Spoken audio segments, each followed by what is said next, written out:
back again, eh, Murphy? What can I help you with? Can't help you with that. Didn't you meet him on that Martian memorandum case? I don't know more about...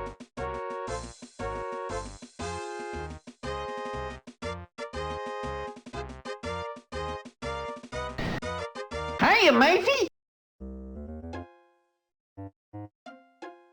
You got jumped, huh? You must have crossed Eddie Ching. You didn't hear me say this, but Eddie Ching owns this whole section of the city. You won't get any more information on him than that. You didn't hear me say this, but Eddie Ching owns this whole section of the city. That's where Eddie Ching lives, that's all I know. Sure, I heard of him. Billionaire. Made his money in mining and colonizing up on Mars.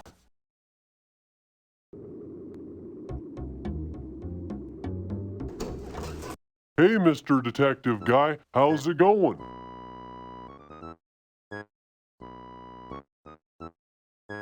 Say, Ardo, that is a great hat. Where can I get one? You can't get one. Only fire safety rangers like me get one.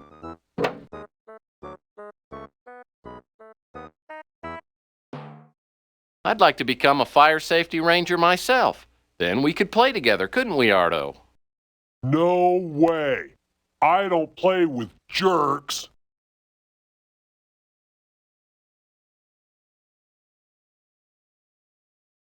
Now, where was I? Oh, yeah. 3.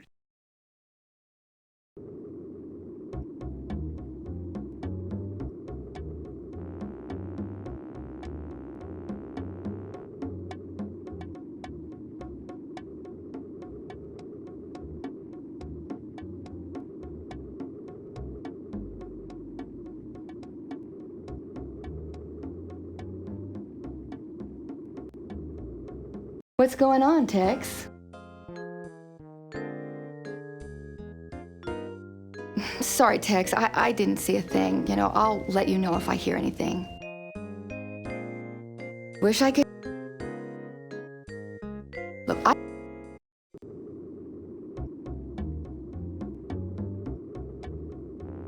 Rook Garner.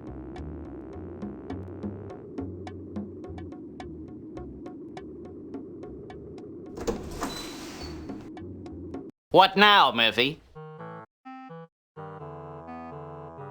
I don't know anything about that. I don't...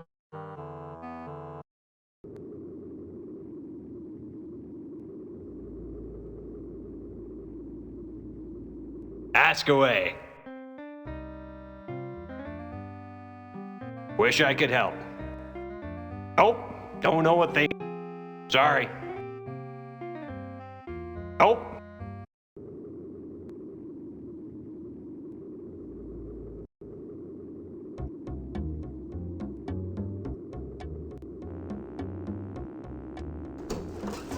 Oh, Tex, why can't all the men be like you? You really don't want all men to be cynical alcoholics with large, painful bumps on their heads, do you? Oh, you poor dear. They hit you pretty hard, didn't they? You know something, don't you? Come on, I don't want to have to get rough with you, so spill it. Oh, my! I get so excited when a man talks like a man. Sally told me to keep my mouth shut, but I'll help you if you'll do me a favor first. I saw you get jumped last night. Sal told me to keep quiet and that telling you would put my life in danger. But I'm willing to talk if you'll get me some proof that Sal is having an affair. Then I could divorce him and get some of the money he's been hiding away all these years. I've got an idea. Why don't you help me first, then I'll help you. You get me some dirt on Sal, and then I'll answer any questions you have. I don't know anything about the girl Sal is seeing. I've gone through his things, but haven't been able to find anything except for this note. I think it's meant to be a coded message. I'm sorry I don't have anything more for you to work with. Let me know when you've got something.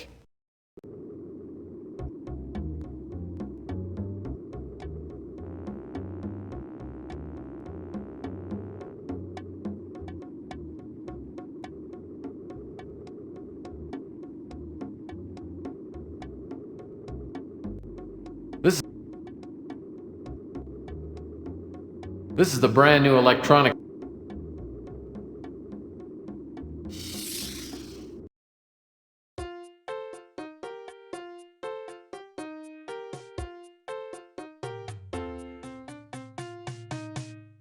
Well, what are you looking for? Do you have fax machines? Sure do. In fact, there's one older model in the blue light special box. I tried not to stare, but it threw me off when I saw how cross-eyed Ham Underwood is. I'll have to keep in mind that anything he says is on the left is probably on the right.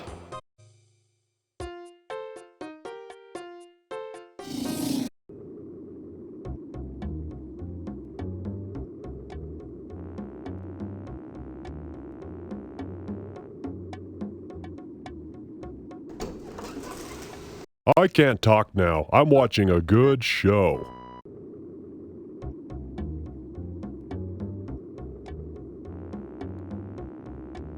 Well, that's not. Well, that's.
Hey, mate.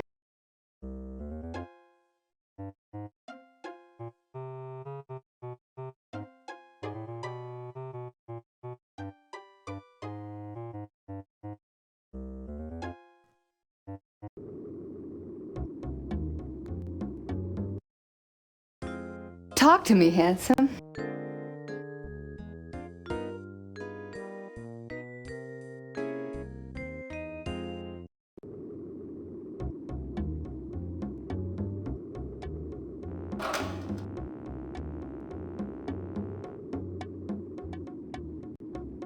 Francesca Lucci.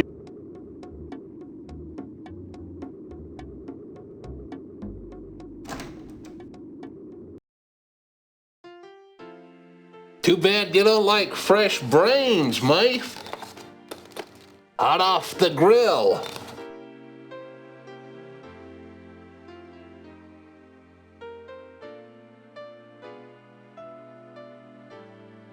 Franny told me you got whacked.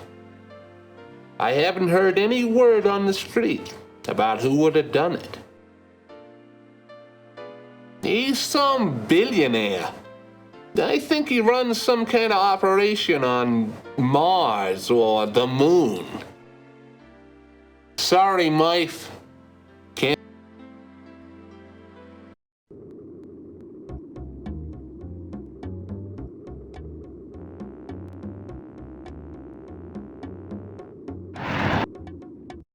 What now? Geez, Tex, you think?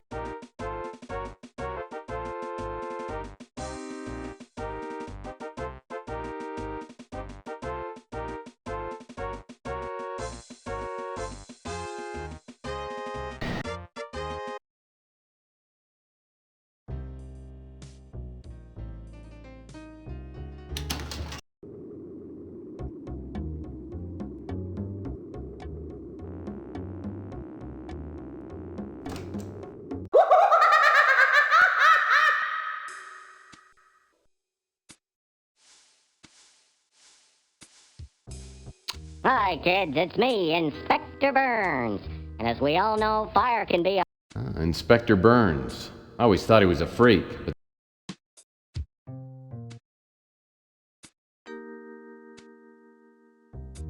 just a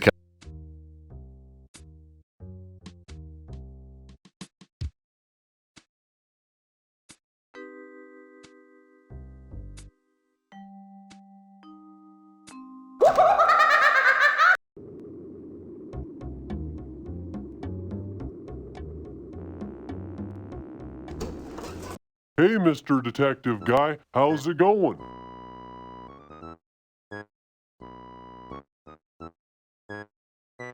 fine. Tell me, Ardo, you seem to watch a lot of TV. Have you ever sat down and read a good book? Are you making fun of me? You better leave before I count to 3, or I'm gonna thump you.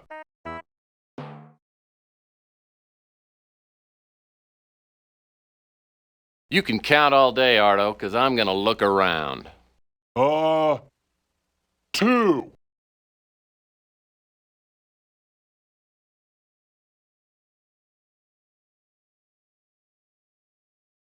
Say, Ardo, that is a great hat. Where can I get one? You can't get... Gosh, it must be hard to become a fire safety ranger. It is. I watched Inspector Burns' TV show every day and learned all the fire safety rules. It would be way too hard for you.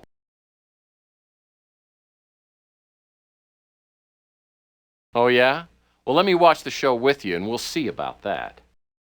Go find your own TV. Now, where was I?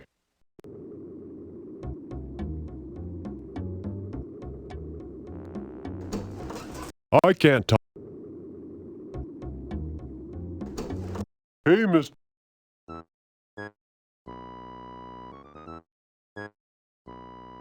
Say, Ardo, that is a... You can't... It... So then tell me, why is a safety ranger like you working in a fire trap of a hotel like this? I'm not talking...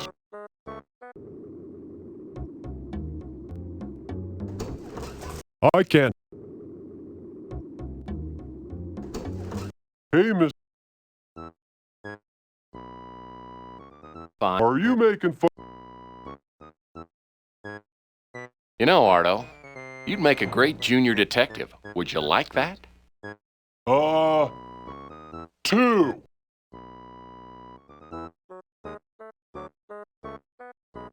Give me a break, Ardo. I need some information. Okay, I'll give you a break on your head.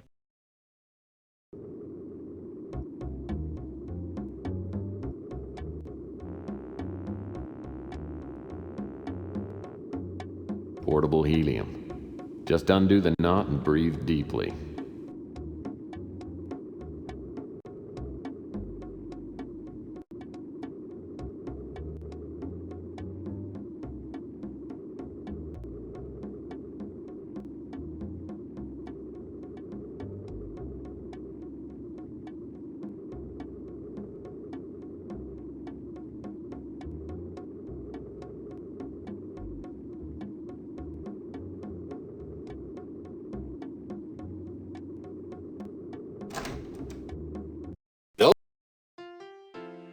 As a matter of fact, he just left. You'd probably be interested to know that he tore up a note and left it in the trash. Louis tells me he just took the garbage and dumped it in the trash can just outside the Bruin stew.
this guy comes up to me and says he don't like you hanging around here. So he gives me a bunch of money and says he'll pay me more if I keep you out of here until he goes away. Boy, word travels fast. Sal must have heard I was working for Franny. I heard Sal visits here a lot, and I'd like to get inside and look around, but Ardo won't let me in. Maybe he'd let someone else in, though.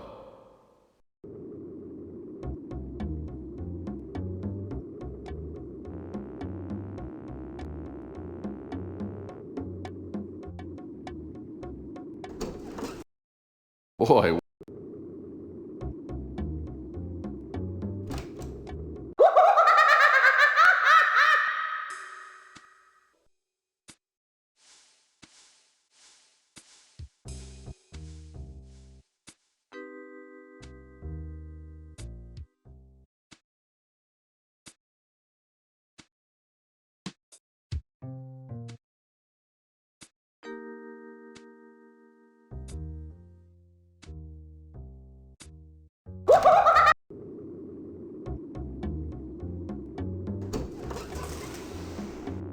Well, that's not.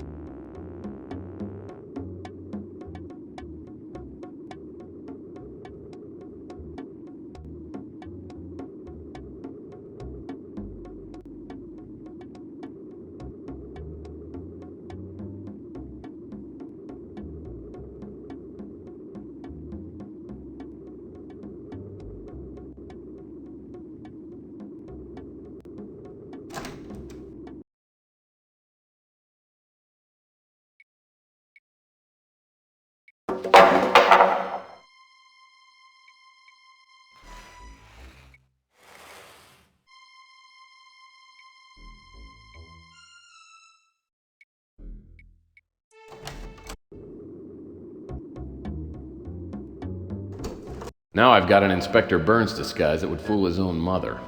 It certainly ought to do the trick on a goofball like Ardo. It's my hero, Inspector Burns! And you must be Fire Ranger Ardo, my biggest fan in the entire world. Yes, sir, Inspector Burns. You must have got the letter I sent you. Why, yes, Ardo. I was deeply touched when I read your letter, but now I can't seem to remember a single word of it. That's okay. I know you're pretty busy. I wanted you to inspect this hotel for fire safety. I followed all your fire safety tips.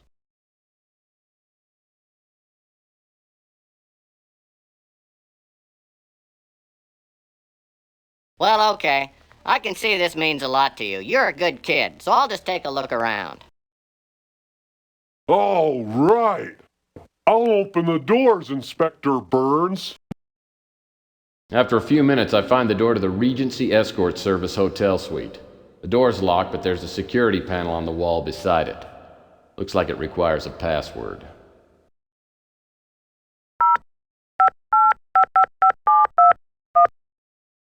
So this is the Regency Escort Service Love Suite.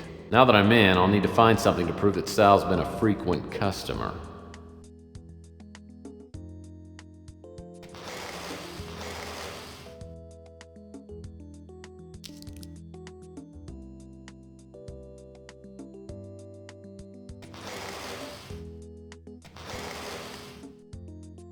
A twisty board game.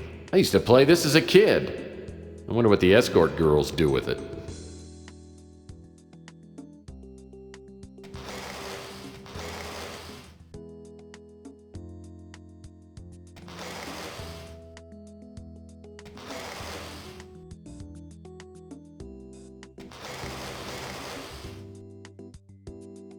A list of names, all female.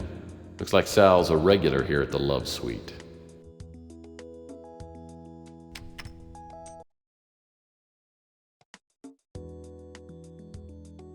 A Larson grand piano. Wow.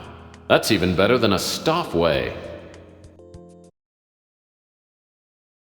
Good evening, ladies and charms. I'm your entertainer tonight, Mr. Franco Spinoza. I'm gonna be playing some songs that I know you'll love. Listen to this one.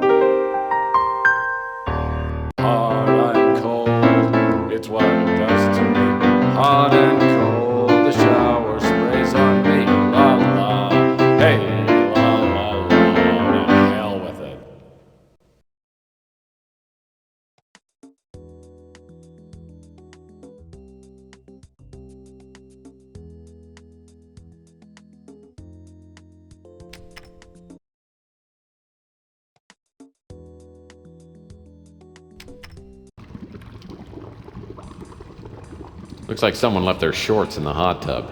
I think I'll leave them right where they are. Someone's dropped a cork into this mounted vase. The opening's too narrow to get my hand in. I'd break it, but it looks like it's made out of saranite, that new unbreakable plastic. The cork looks like a typical champagne cork with some wire mesh on it. Wire mesh.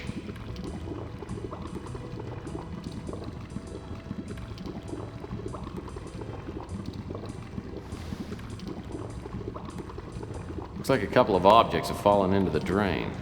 With that screwdriver, I could undo the screws on this drain cover and get that roll of film. Well, that's... beer can.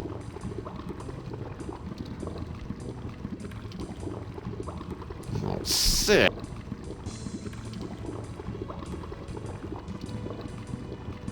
Well, I guess one of the escort girls left her bikini top.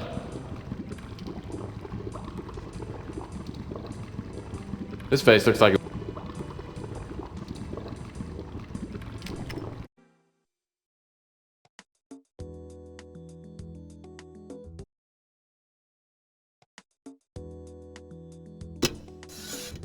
frilly panties. I hope they aren't Sal's. I'll bet this love seat's lived up to its name. I don't think I ought to open that credenza. It might be full of Sal's underwear.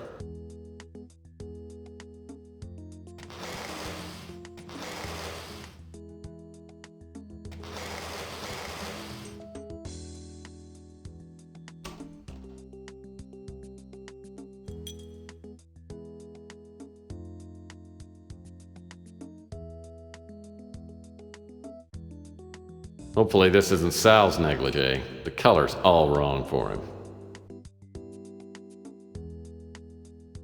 Lamp hat. Huh.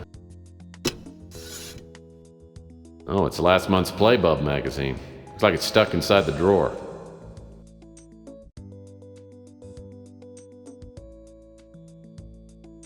I bet this desk would look even better in my office. A camera. Too bad there's no film in it. There's no dust on it, though. Must have been used recently. A Gideon's Bible. It figures. Everything points to Sal being an aspiring televangelist. Looks like the upper left drawer is locked. I'll bet I could open it if I had something to pick the lock.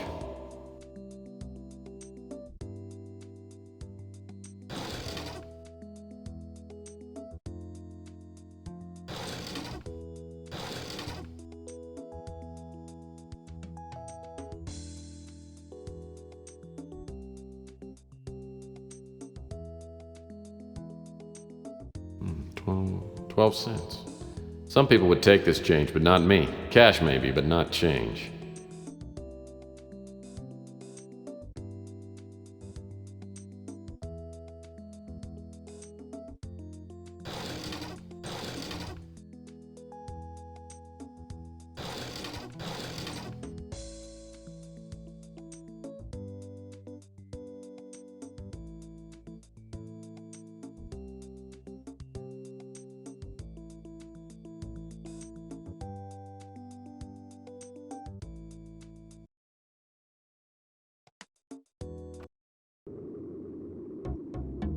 The golden...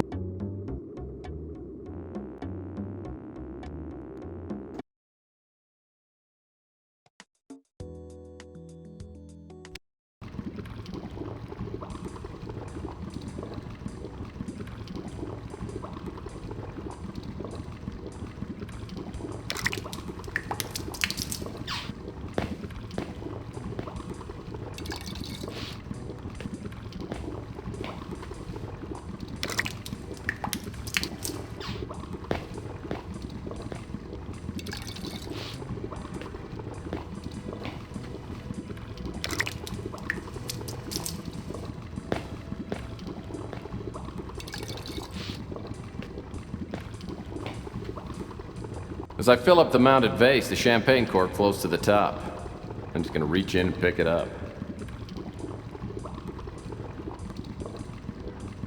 If I can just get...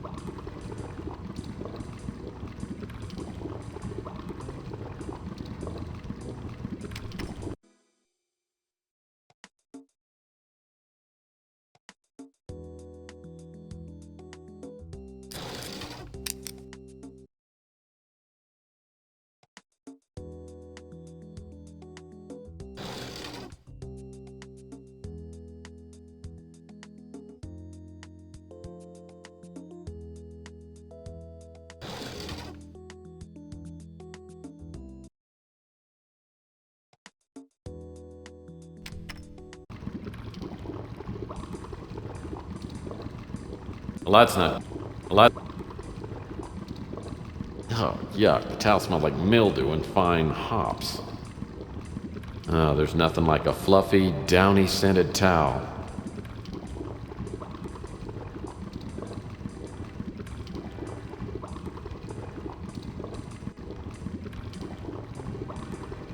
Looks like a couple of odd...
Oh, a Passion's Breath room deodorizer.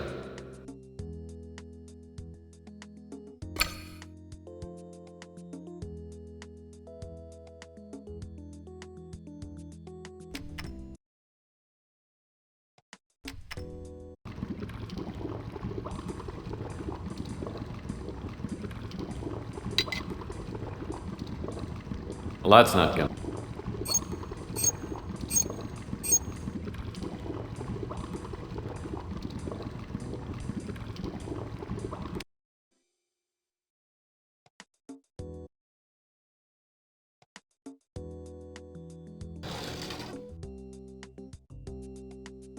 Well, that's not... Can't...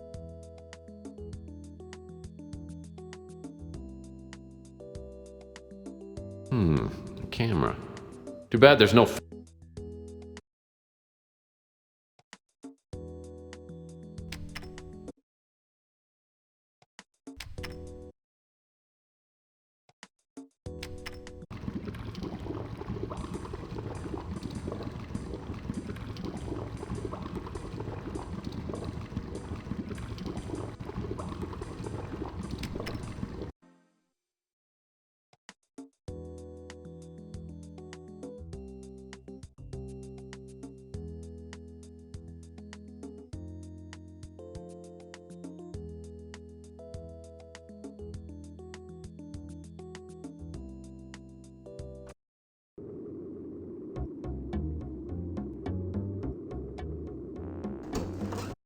Well, gorgeous, you're back.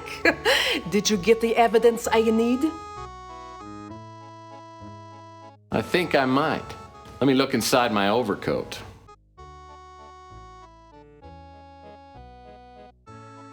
That's not evidence.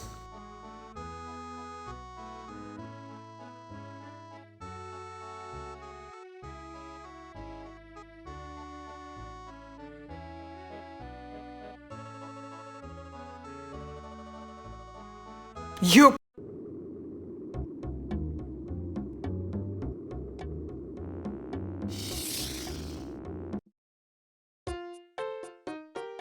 I can't get that while the...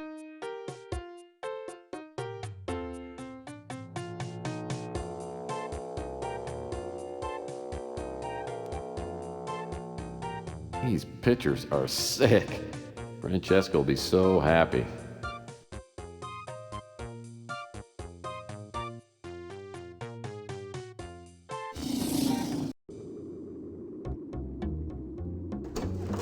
Okay.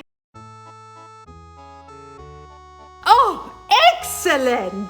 This will do the job nicely. I'll answer all your questions now.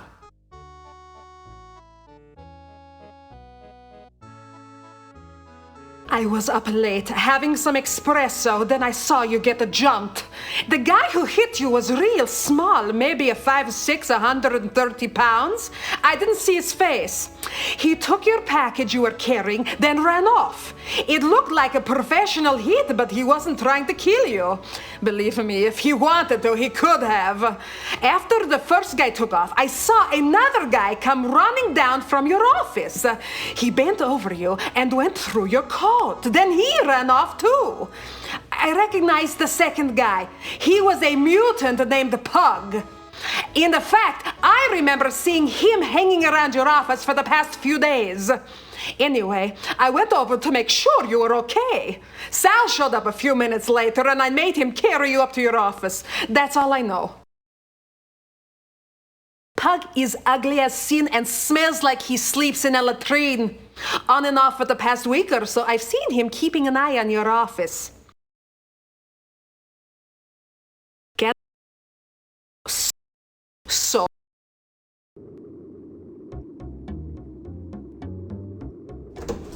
Judas Murphy, can't you find something else to do besides bothering me?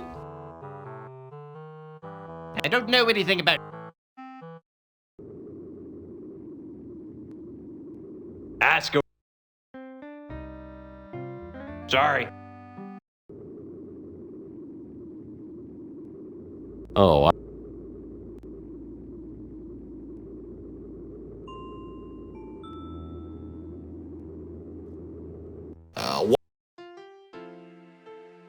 Sorry.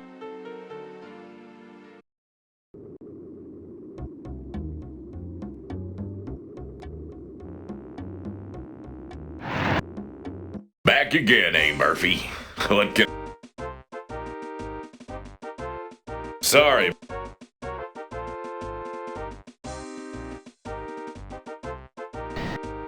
Hiya, mate. Well, Pug and I used to hang out sometimes, but I haven't seen him for a while. I heard he's gotten a job of some kind. He doesn't work very often, and he usually sleeps in a box down by the Snow White warehouse. following Beak's instructions, I hang around the warehouse. Not long after, a gust of wind carries a horrible stench into my nasal passages. I turn and see a shadowy figure waddle into the alley. The way you look at me, it makes me nervous.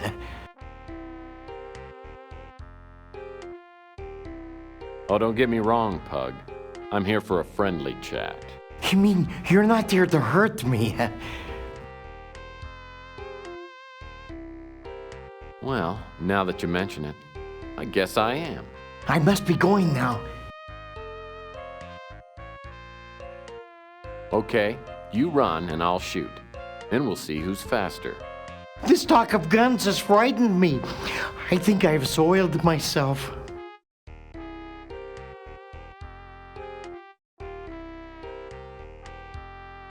I think you should talk to me while you've still got teeth. And talk faster. I can't take the sound of your voice much longer.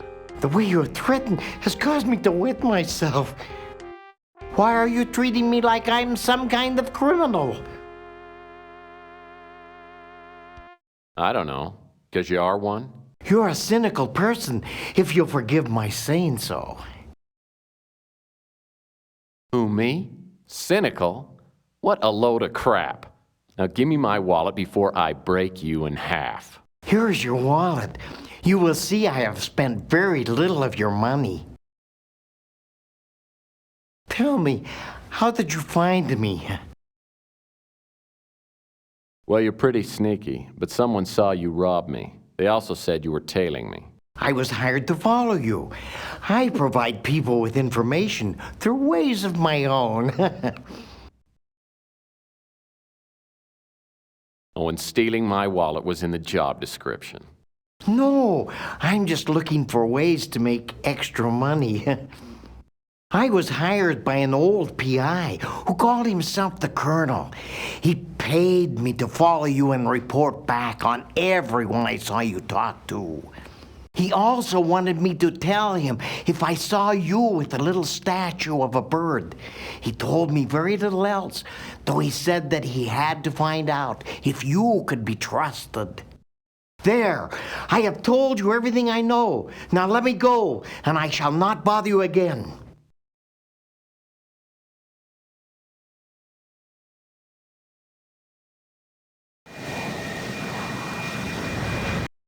The Colonel was my mentor in the detective biz. When I was a young, idealistic crime fighter, I didn't understand some of the Colonel's unethical PI methods. I reported the Colonel to the PI licensing board and his license was temporarily revoked. In the years since, I've come to understand and even occasionally used the Colonel's questionable methods, but we've never made up. I haven't seen the Colonel's office since we fell out 15 years ago. From the look of the exterior, the Colonel's kept it up nicely. I knock on the door and it swings open.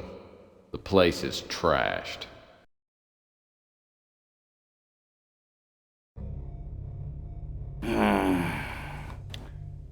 Oh, I guess I'm gonna have to put off that trip to the Caribbean. Maybe permanently. My God, what happened? Who did this to you? The chameleon. He's some kind of shapeshifter. I swear he's the devil himself. What did he want? Why did he attack you? Oh, he thought I had it. When he found out I didn't, he tried to torture me into telling him where it was. Yeah, he got impatient, stuck a knife in my chest. I must have passed out. I didn't get enough sleep last night. Well, What was he looking for? the winter chip. The cult wants it. They're planning a doomsday party. They're afraid whoever's got the chip might stop them. You're gonna have to find it and get it to Capricorn. They know what to do with it. But I don't know where to look. You gotta give me some help. There's no time. There's a disc by the bookcase. It's got information on the winter chip. Don't fail me, Tex. I hope to God you've learned something after all these years. I fly the Colonel to the hospital and the attendants rush him into surgery, but won't tell me what his chances are. I know I should go and search the Colonel's office for the disc he referred to, but I'm having a hard time keeping my eyelids popped open. I decide to go back to my office for a couple of hours of shut-eye. As I open the door, I catch a whiff of expensive perfume, then feel my jaw slam into a brick wall. When my vision clears, I'm seated across from a beautiful Oriental woman with matching goons on either side of me. Good evening, Mr. Murphy. Please, have a seat.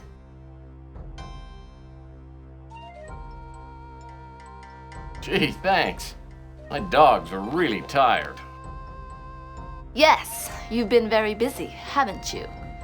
Let me introduce myself. My name is Eddie Ching.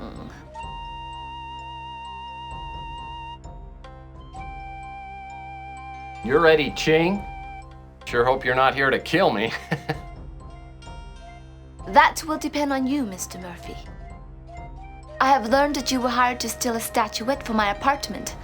I admire the skill you display in doing so, but I must now ask you to return the bird to me.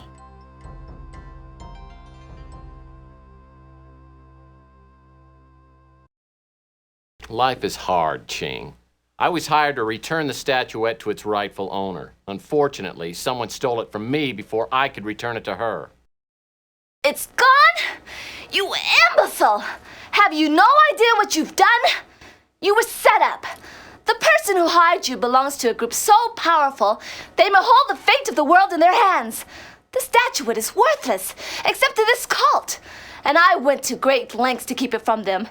And all it took was one idiotic PI to give these fanatics the talisman they need to loose the demons of hell upon the earth.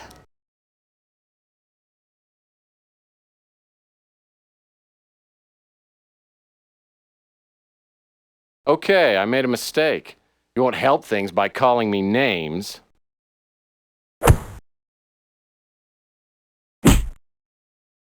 You obviously don't understand what I'm saying. With the statuette, the cult will fulfill its prophecies, unleashing an unimaginable flood of destruction. The prophecy is supposed to be fulfilled in 6 days. If the statuette is not recovered before then, nothing will matter. We'll all be dead. You mean to tell me the world is gonna end on Thursday? Damn it! I don't get my unemployment check till Friday. The cult knows about me. They tried several times to steal the statuette once they learned I had it. They will not allow me or my operatives to obstruct their plans. You, however, they do not consider to be a threat. The cult is behind the crusade for genetic purity. I don't know any more than what I've told you, except for the identity of the man who set you up. He is known as the Chameleon. If you can find him, you will be within reach of the statuette. You should realize that your blunder makes you responsible for 10 billion lives. Hope for your own sake that you can succeed where more powerful people cannot. Let this be a reminder to you not to repeat your mistakes. If you fail, I will see you in hell.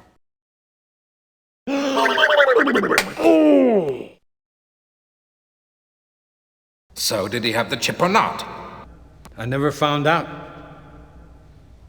My usual methods of persuasion weren't working, so I had to get a little more forceful. Next thing I know, his lights go out. I think I killed him. Dead men don't help us. We've got to find out about that chip. If the Colonel didn't have the chip, then he probably sent it to Murphy. Stick around and keep tabs on him until the last second. But don't kill him. If the chip doesn't show up, make sure Murphy doesn't blunder into our path. If you find the chip, destroy it. Then you can do what you want with Murphy.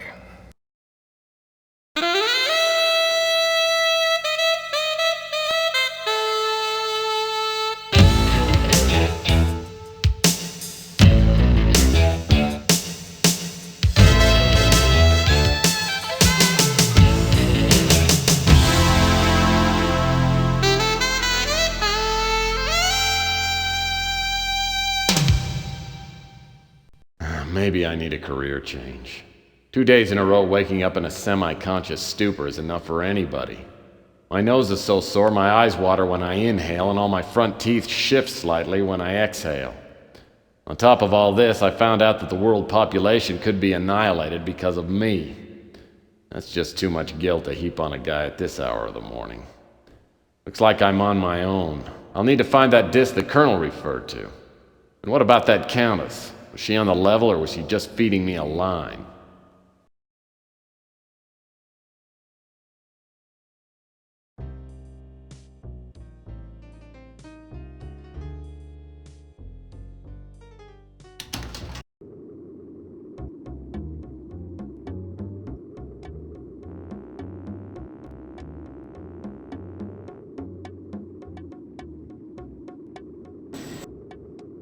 Okay.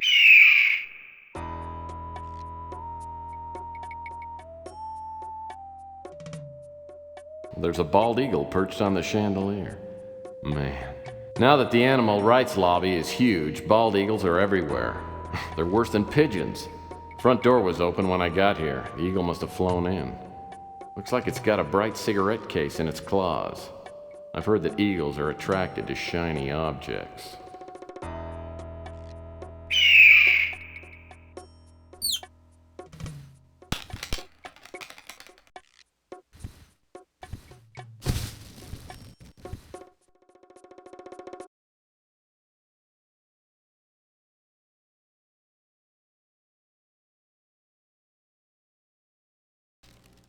There's only one cigarette left in the case. Maybe I'll keep it around for a smoking emergency.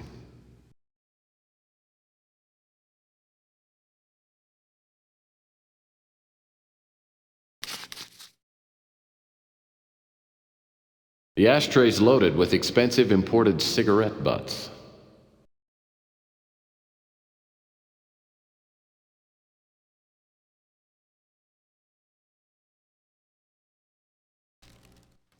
Maybe there's more to this watch than meets the eye. What's this? It's a secret compartment.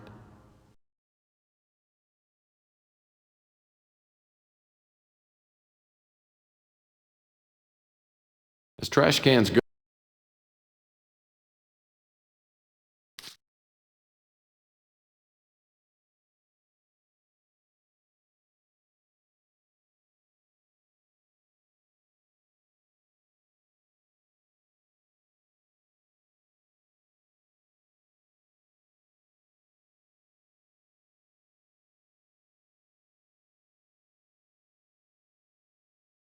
Well, that's not gonna work.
Whoever that was that met me here.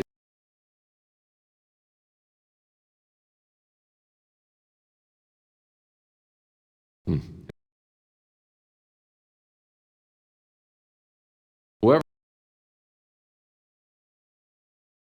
Only the most callous. Only the.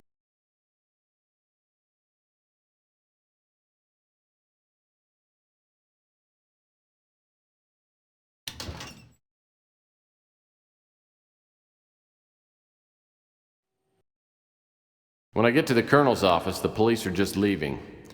They tell me they've combed the place and come up empty. I'm not surprised. As I step inside, I try to remember what the colonel told me. Something about a winter chip and an emergency disc hidden somewhere in the display case. Maybe the info on the disc will tell me something about this chameleon.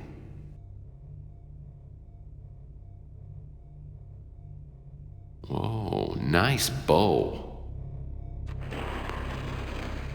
Boy, the chameleon sure was in a destructive mood.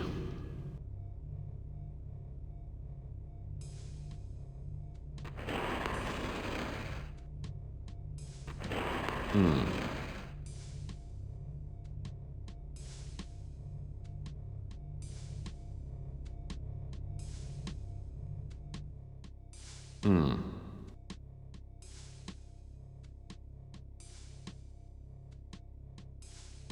Oh, villains. Not only did they leave the colonel for dead, but they spilled garbage everywhere. This must be the disc the colonel mentioned. Maybe I can run it on his computer.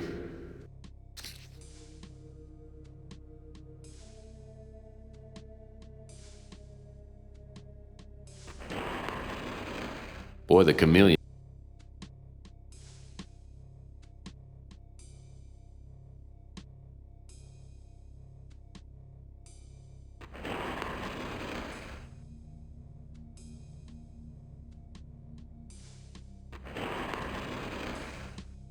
Nothing's coming up. That picture. Oh, nice looking dame. This must be the Colonel's squeeze. If I could track her down, maybe she could give me some more information.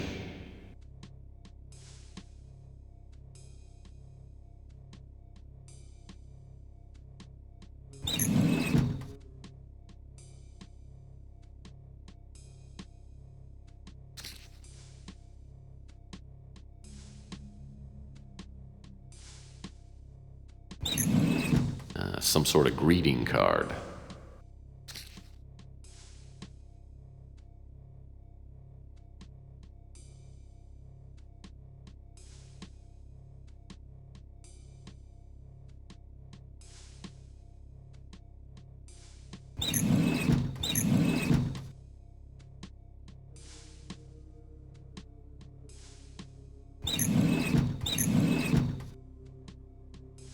Colonel always did have the nicest desk in the business.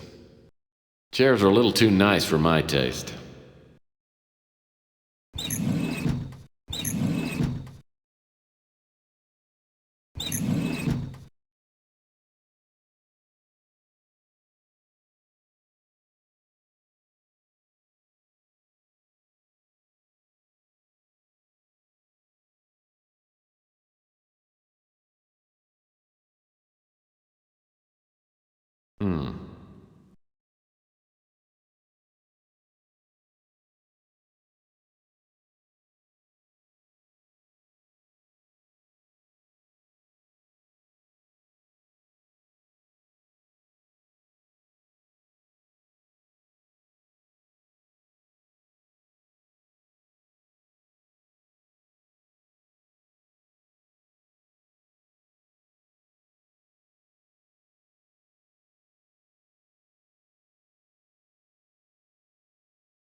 Locked.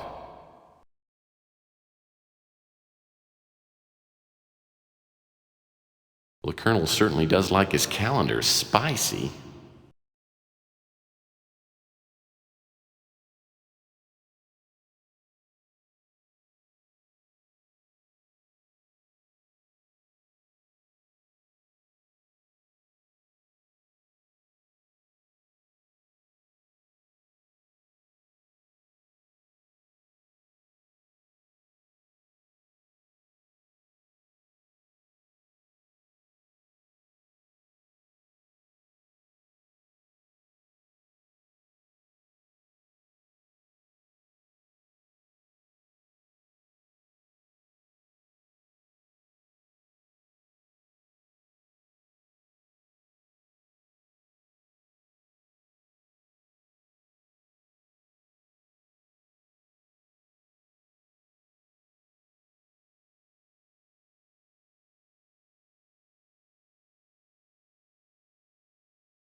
Who are you?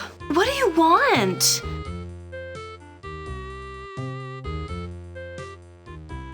The name's Murphy. I'm a private investigator. Is this some kind of a bust? Not bad. But that's not why I'm here. Look, if you're looking for a date, I don't do that anymore. I have a boyfriend, and I'm expecting him any minute.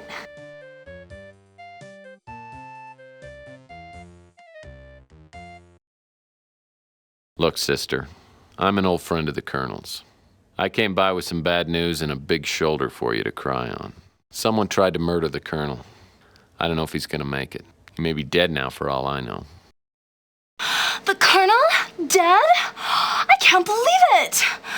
I guess we won't be going to Bermuda next week.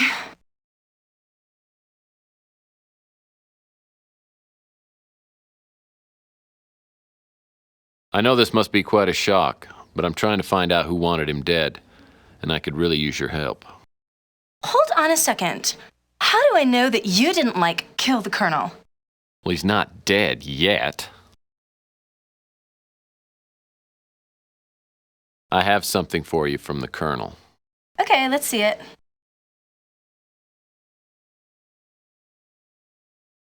There wasn't any money in it? Okay, I guess I can answer a few questions.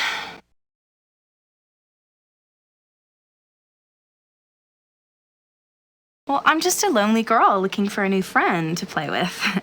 You might be fun, but you don't look like you have very much money. Chameleon? Oh, I feel so stupid. The Colonel mentioned that name a couple of times, but I thought he was saying he was getting close to getting his hands on like $1 million.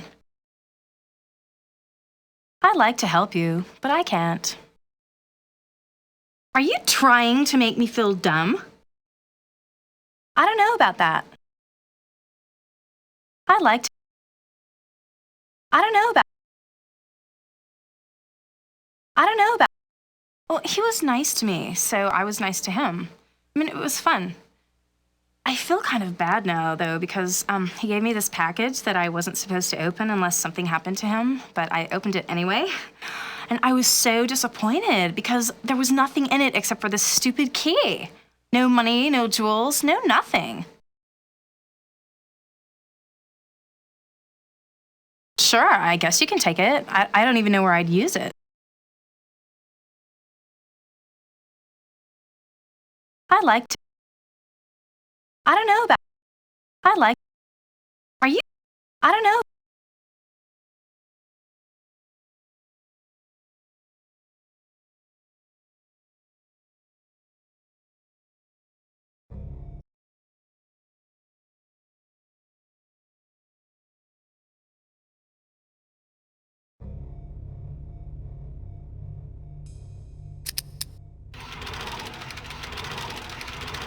This manila folder. These documents are all in code. Hopefully the Colonel's got some sort of decoding manual around here.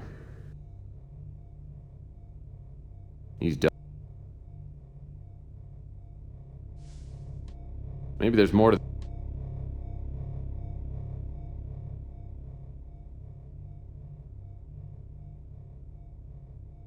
Oh, nice looking...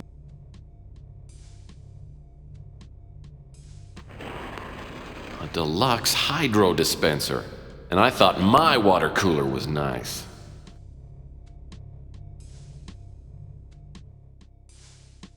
These desks...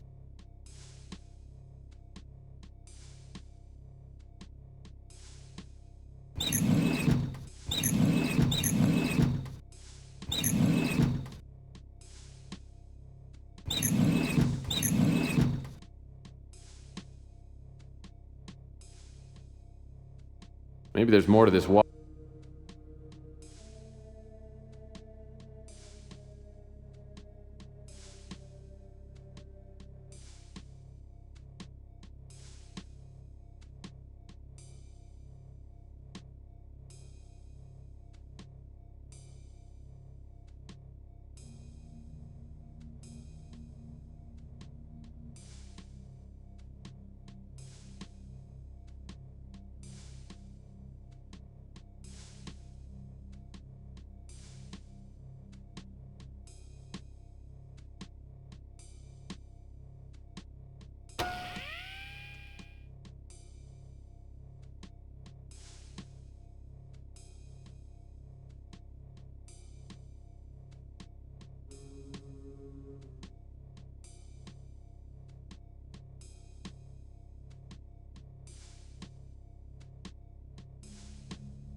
These documents are all...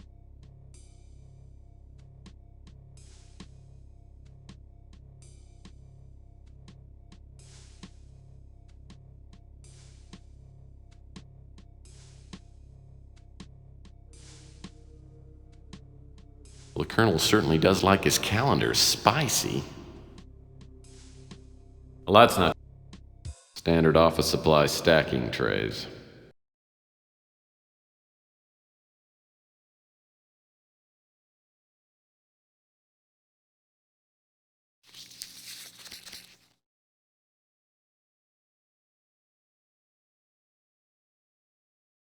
Wow, detective files, detective dragnet, unofficial detective? I've never figured out the Colonel's tendency toward tawdry smut.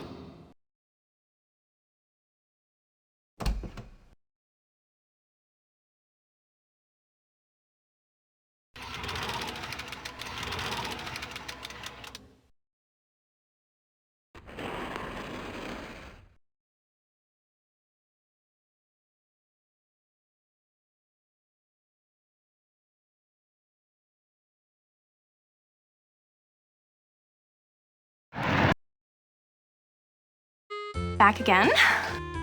You know, I've been thinking, I think we could, like, be friends. You know, I think you should stick around and talk to me for a while, because, I don't want to be lonely. Normally, I'd pay good money to be friends with you. But right now, I just need to ask you something. Okay, but remember me the next time you got something burning a hole in your pocket. Cash, I mean. Oh yeah, I got another dumb letter from the Colonel. I mean, there were some, like, numbers and stuff written on a piece of paper inside. You can have it. I can't even understand what it is.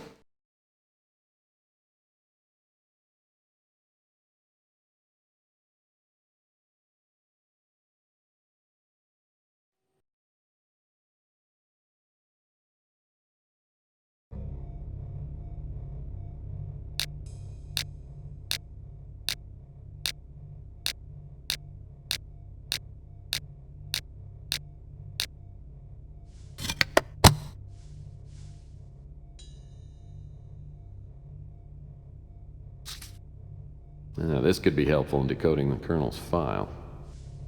Now, this...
I couldn't believe it when the name Elena Moore appeared in the Colonel's decoded files.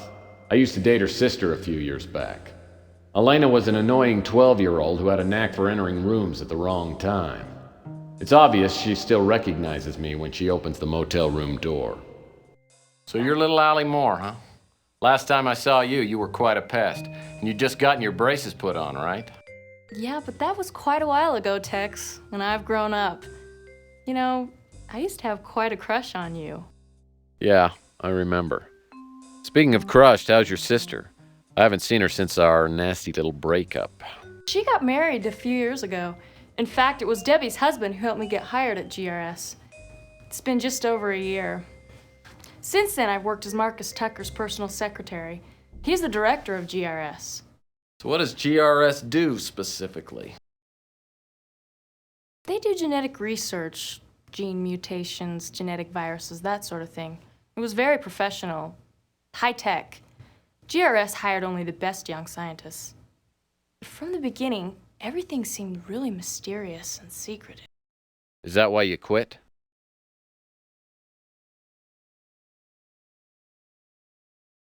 I didn't leave until I started receiving the threatening notes.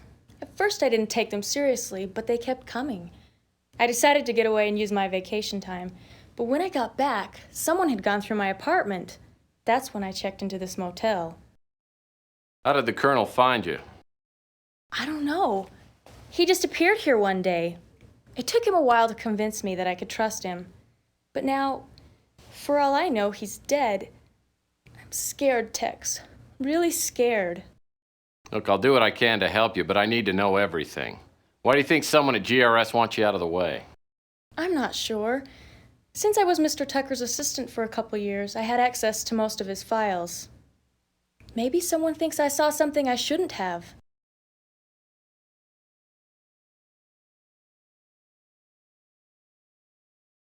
Well, since you don't work at GRS anymore, why do you think your life's in danger? The last day I came to work, I got a note that said my life was in immediate danger. When I saw that someone had broken into my apartment, I knew that I wouldn't be safe anywhere. Sounds like my next move ought to be to GRS. Can you help me get in? Yes, I still have a pass key to the main doors. You can take it, but please be careful. GRS has a 24-hour security watch. With the Colonel in the hospital, I have no one to turn to. I don't know if I should, but I'm going to trust you. I tell Elena to sit tight and wait for me till I get back. I also warn her to keep the door locked and not open it for anyone except me. Elena obviously doesn't know anything more than what she's told me. She's given me the break I need, though, a passkey to GRS. Like the Colonel, I have a feeling that GRS will provide a few answers.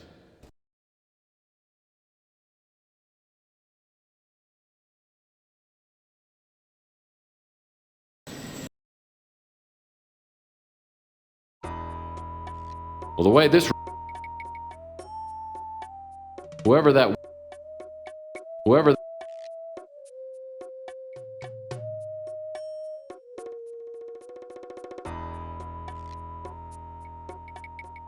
Whoever... Only...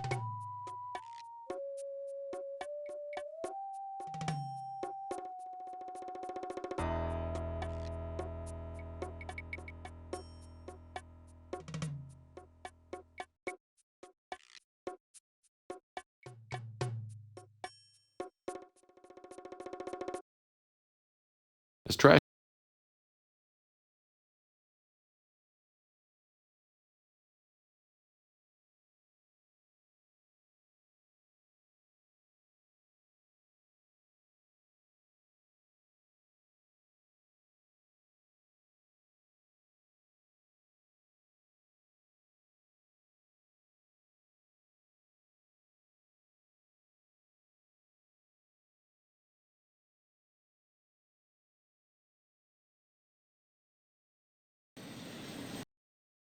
The GRS office complex is located in the heart of New San Francisco. Elena's passkey gets me into the lobby, which is empty. A directory shows Marcus Tucker's office on the 4th subterranean level. I take the elevator down. Before the doors open, I hear a warning. Attention!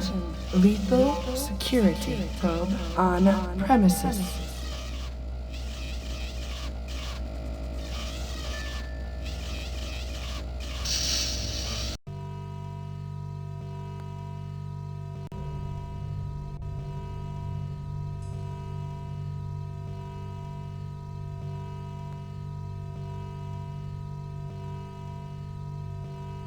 Computer?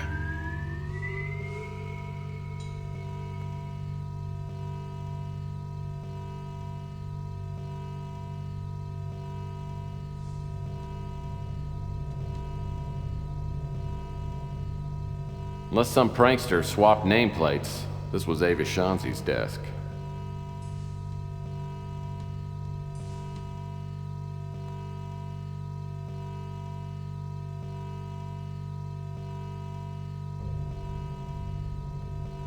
The air vent looks like it could be removed with a hex wrench.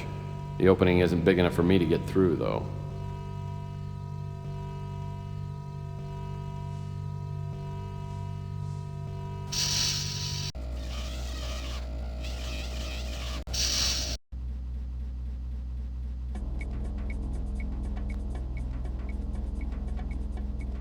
Boy, whoever...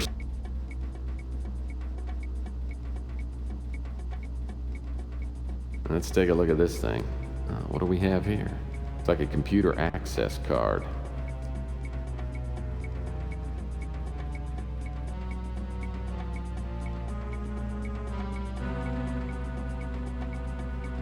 I should turn on... Computer. Thank you.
Warning. Security sweep will begin in 5 seconds.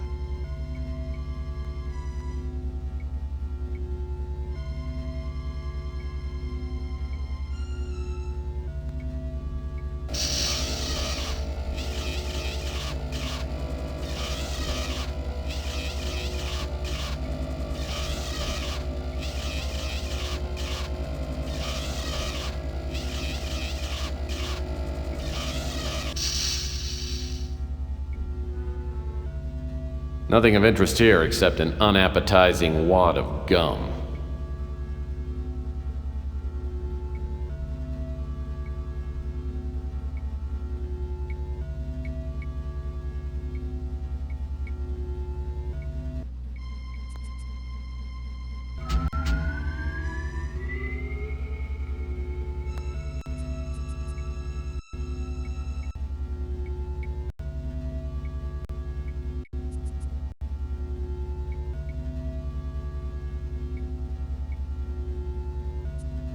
Boy, whoever sat here...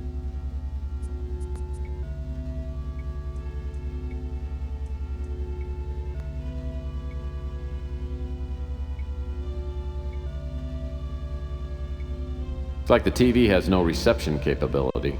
It's set up to run only when hooked to a Laserdisc player.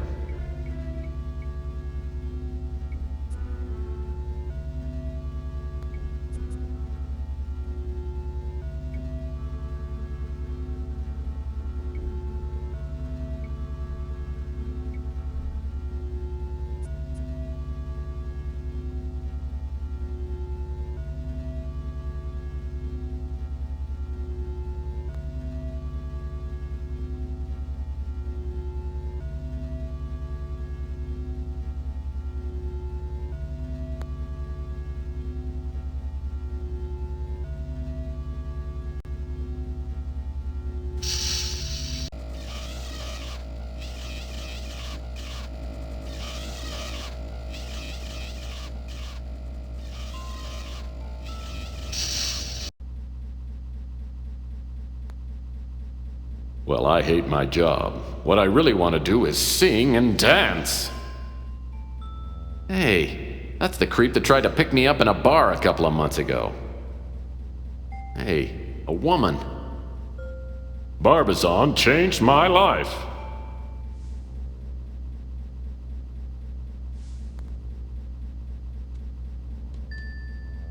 Hey, isn't that the actor starring in Doogie Howser: The Next Generation? I'm surprised this guy didn't pose with his favorite weapon. This picture speaks volumes of therapy. Well, this picture must have been taken at the company prom. I'll bet this guy loves to be poked in the belly. This is probably the guy the whole office played practical jokes on. Something tells me this guy slid all the way to the bottom of the corporate ladder.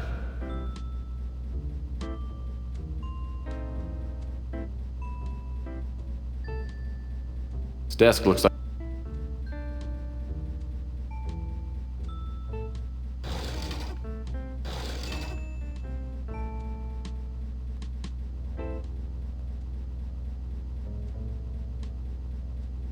There's no... another Playbub magazine. Say what you will, but I love the articles. Kid tested, mother approved.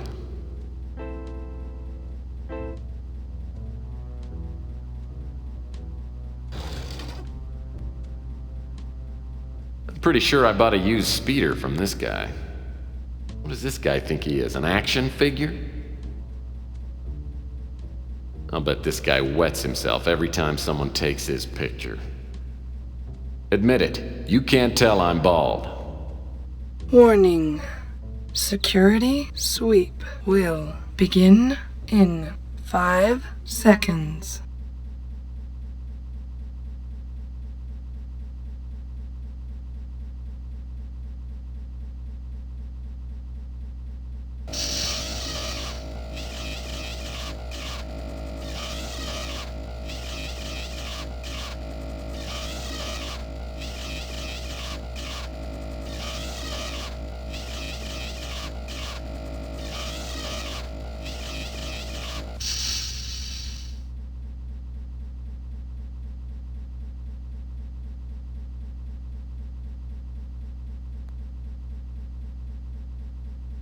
My home movies would look great on that screen.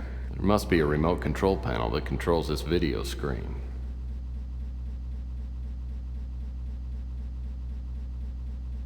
Well, the video screen works. Now I need to get something to actually come up on the screen.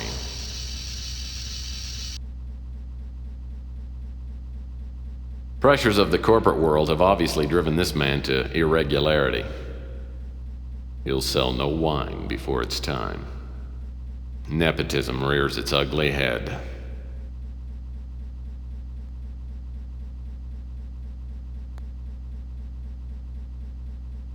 This memo consists of a short outline titled Anticipated Patterns of Organic Regrowth. Topics listed below include effects on marine life, risk of vegetation contamination, and possibility of inherent immunity?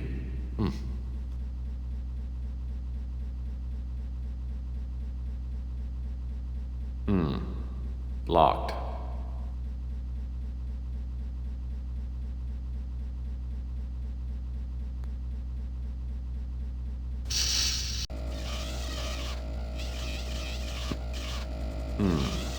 Locked. Looks like Tucker's access panel is turned on. No entry without a passkey. Now I'm set up to play a late.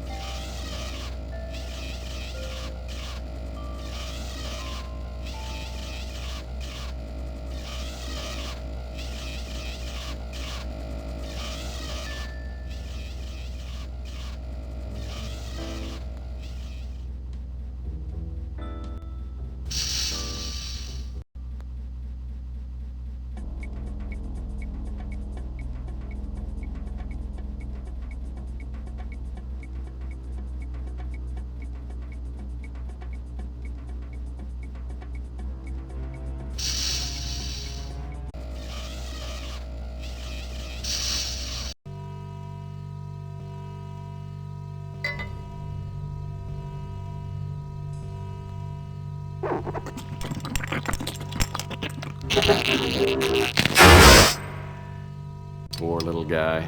He must have tripped something on the console, or maybe the old roast beef sandwich spontaneously combusted. At least he got the door open for me.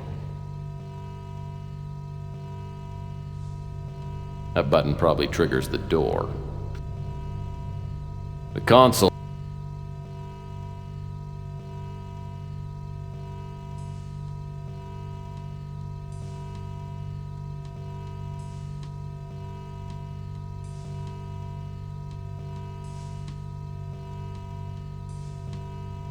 Just standard.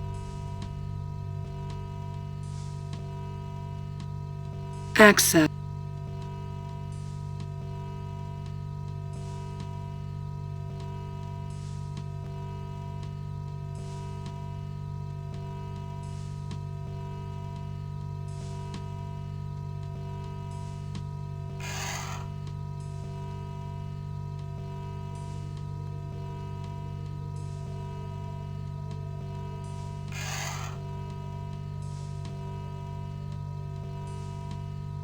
Hello, I'm Marcus Tucker.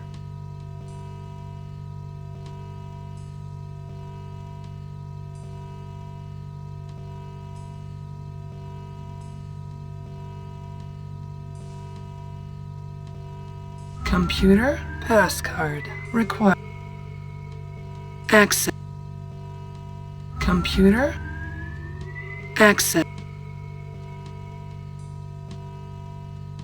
Computer pass. Access.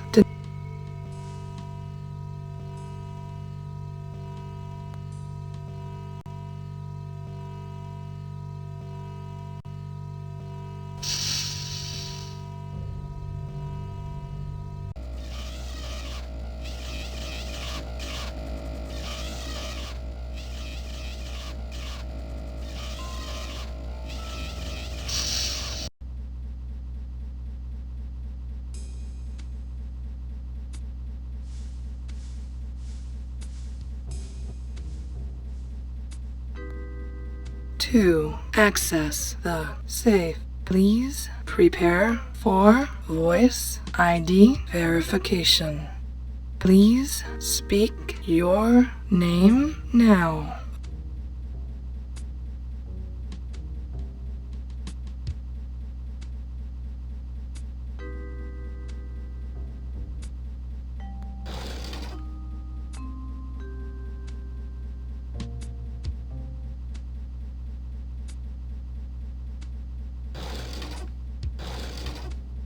old piece of masking tape is stuck here.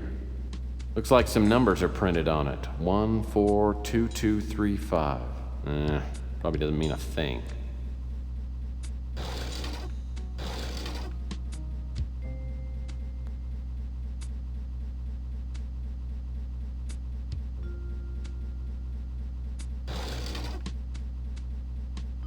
I'm willing to bet that access to this.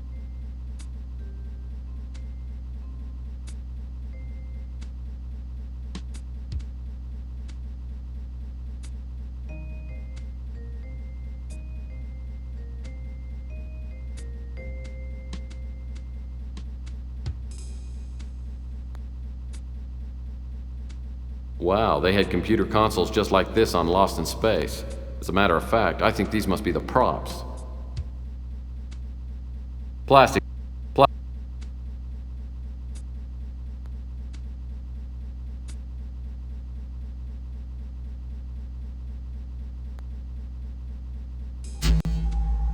Hello, I'm Marcus Tucker. Hello, I'm Marcus Tucker. Hello, I'm Marcus Tucker. Stand by for DNA scan. DNA incompatible. Attention, security, intruder on premises.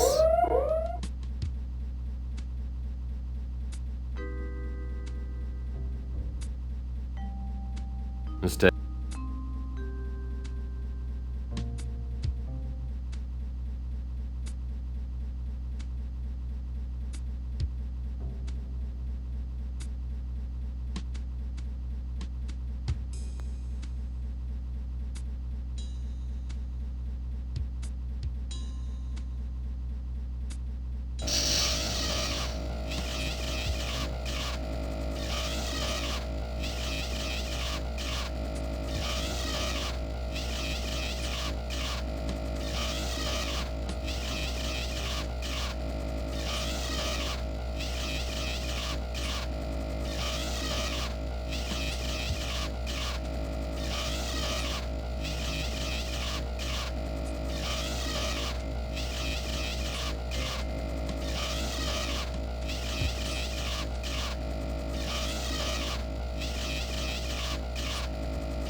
Looks interesting, but I'll need to find a video cassette player.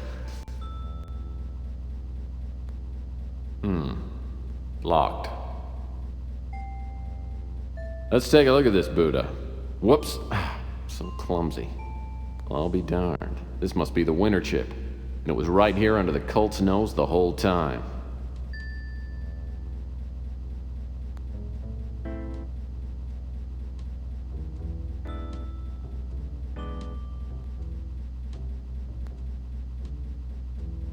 That watch is secret.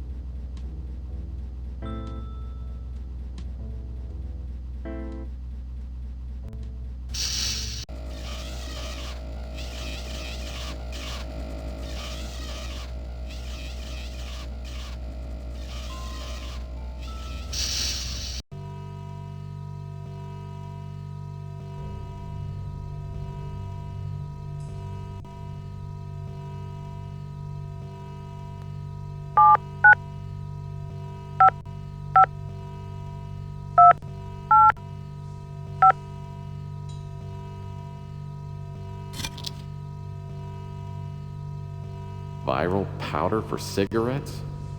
A cigarette load is a classic practical joke, but this is ridiculous.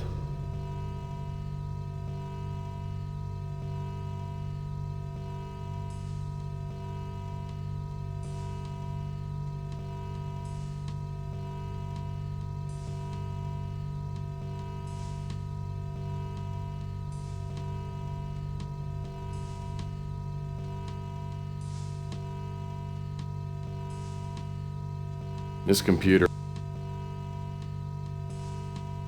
Computer. Let's.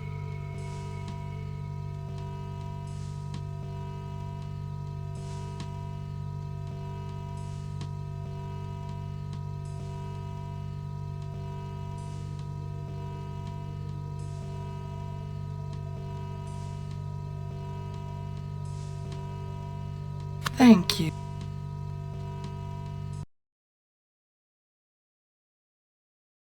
I've made initial contact with the cult. The Colonel's information was right on. There are at least 2 employees here that are members.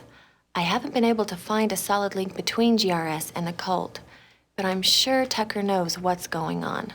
Over the past month, I've been letting people know that I support the eugenics movement. Finally, I was contacted today by a cult member named Murray.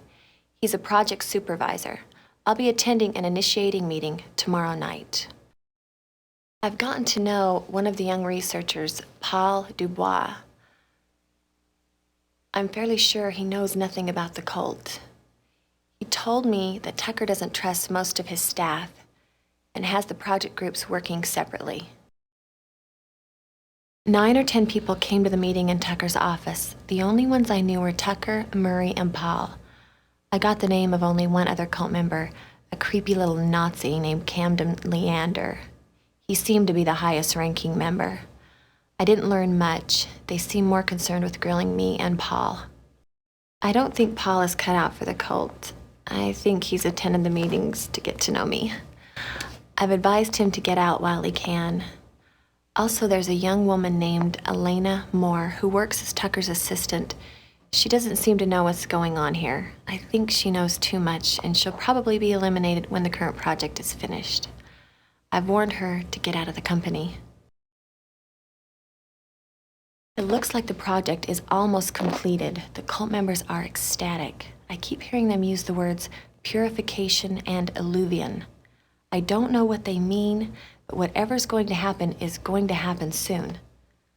I'm not going to use a chip until I have a better idea of what they're up to. At our last meeting, there was an older man. He looked familiar, but I couldn't place him. Apparently, he's in charge.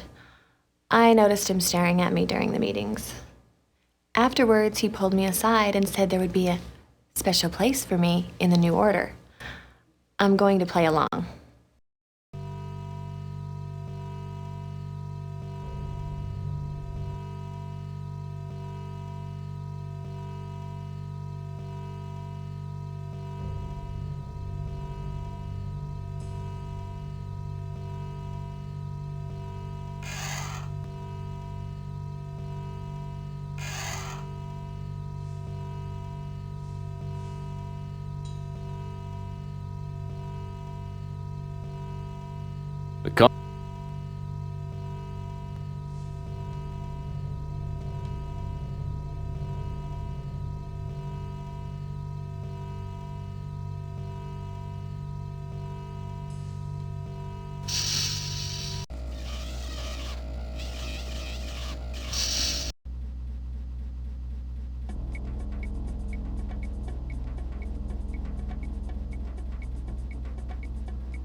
The cabinet.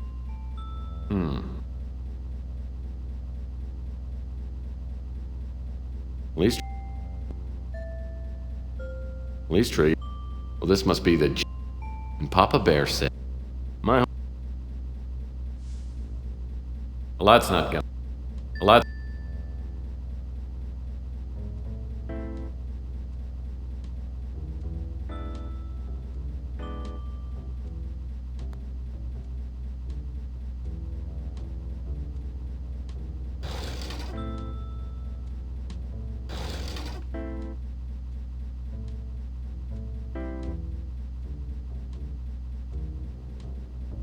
Well, the video...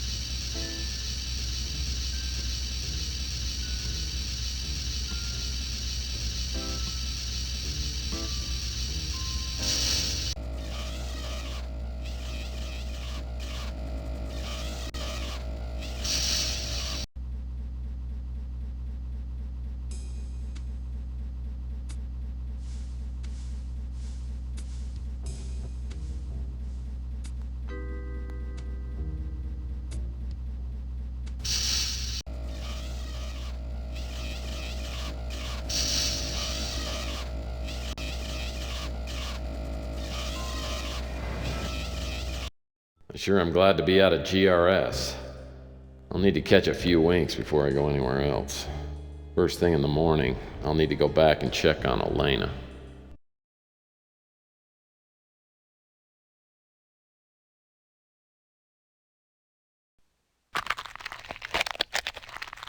There's been a change in plans. You and I have a date with destiny. Let's go. It feels like I've been asleep for about 10 seconds when I hear something moving through the office.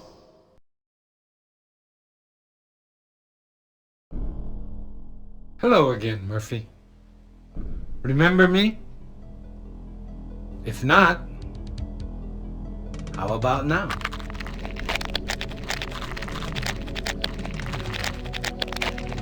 The ability to change forms is a talent I was born with.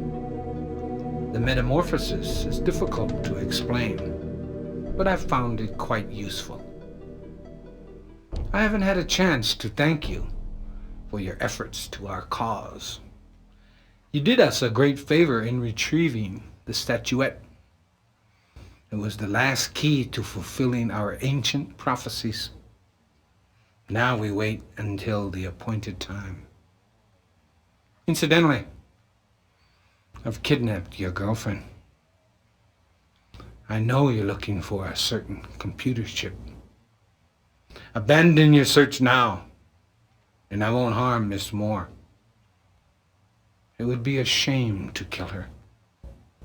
Besides, it's not easy stuffing a head into one of those water coolers.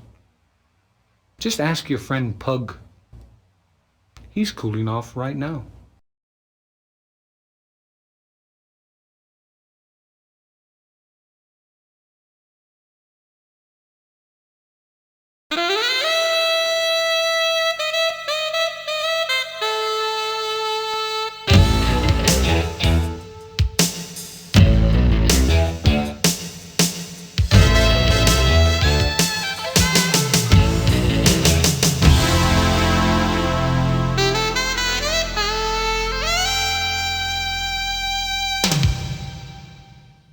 I tried for an hour to get Pug's head out of the water cooler, but it was no dice. The police showed up and thought about grilling me until they realized Pug was mutant, and it was like they couldn't care less. That's the trouble with this world. A life's still a life, whether it's mine or Pug's, it still has to count for something. If a crime to humanity is committed, someone should have to pay for it. The chameleon had killed Pug for no good reason and had kidnapped Elena. I'm not about to let him get away with it. Not today.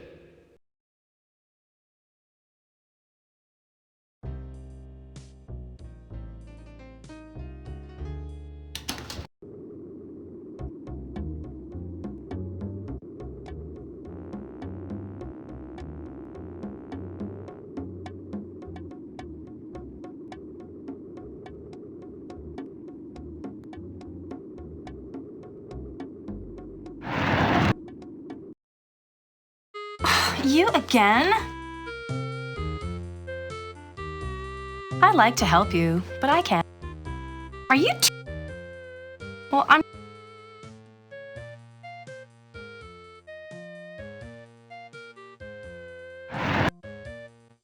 What now? Can't help you. Geez, Tex. Sorry.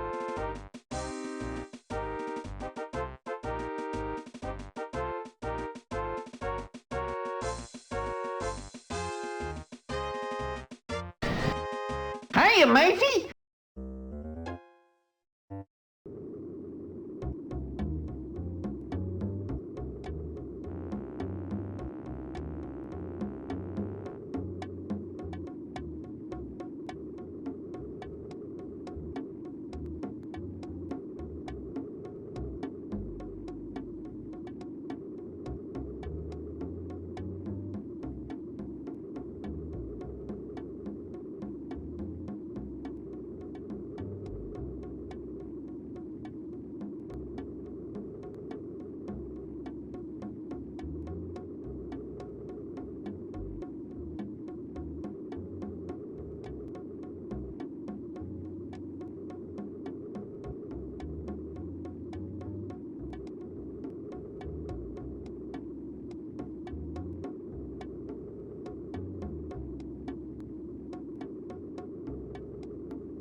I heard that some rich guy a few years back bought the remaining pieces of an ancient European castle. This must be the place. As I approach the coordinates given in the shredded note from GRS, I see a massive structure jutting out from a deeply forested area. The bastion looks like a medieval castle, but there's nothing romantic about this place. It seems to lay there, a festering evil, like a paper cut gone bad. From here I can get a good look at the chameleon. He's pacing around, smoking like a brush fire and talking to himself. I don't know what he's smoking, but he looks higher than an infield fly. I've got to distract him somehow and get him out of the room. Then I'll figure out a way to get him out of here for good.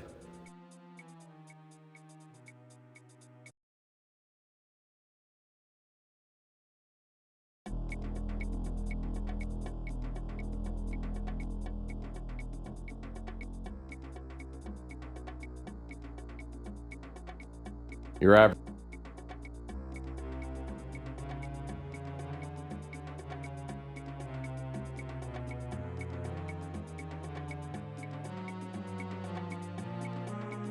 That's an odd place. Well, I'll be done.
Okay, the cigarette's in place. Now if you'll just go for it. Yeah, here he comes. Come on. Come on. Over to the table for some real smoking enjoyment. He's got it. That's it. Smoke away, sucker. Gotcha.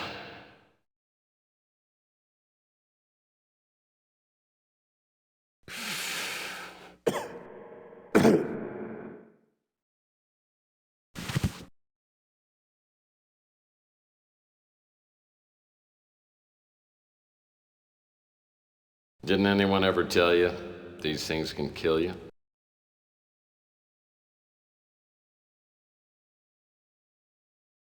I underestimated you, Murphy. Viral powder in my cigarette. Very clever. You're a worthy opponent. You know, I think the world would be a much nicer place without people like you. People who go around stuffing other people's heads into water coolers.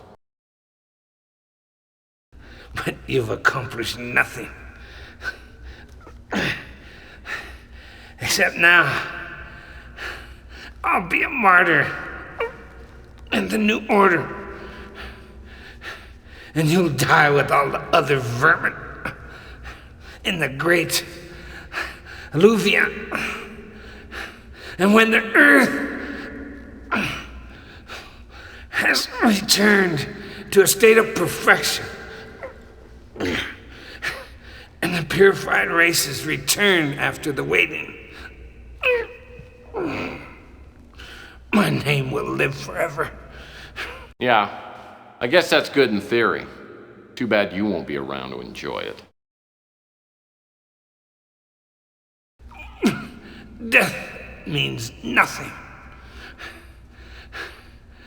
I would die 1,000 times to help fulfill the sacred prophecy. Enjoy your victory while you can, Murphy. Tomorrow night, You will die.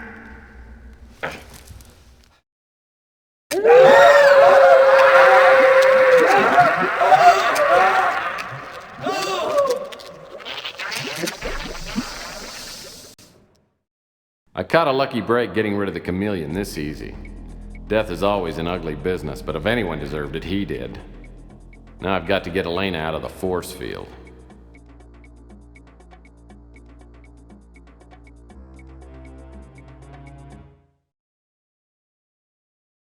Tex!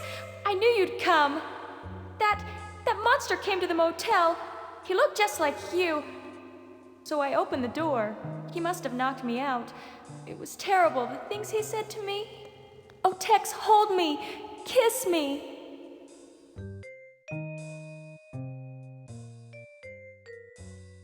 Sorry, Elena, but like I was told long ago, guns don't kill detectives. Love does. Besides, every time I look at you, I can't help but think of your sister, and that gives me a stomach ache. But Tex, I think I'm in love with you.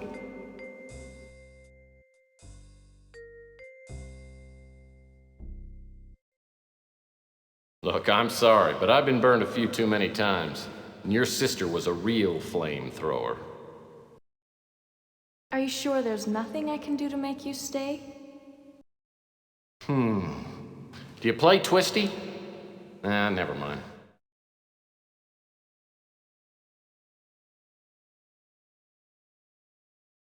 No, Elena, I don't think I could do it. You know, you're young enough to be my younger sister. But right now, I got a job to do, and I've got to do it alone. Unless I stop the cult from executing their plan, we're all gonna be toast. Men worth having are always running off. Maybe it wouldn't work out for us anyway. If they don't kill you, let me buy you a drink. I owe you a big one.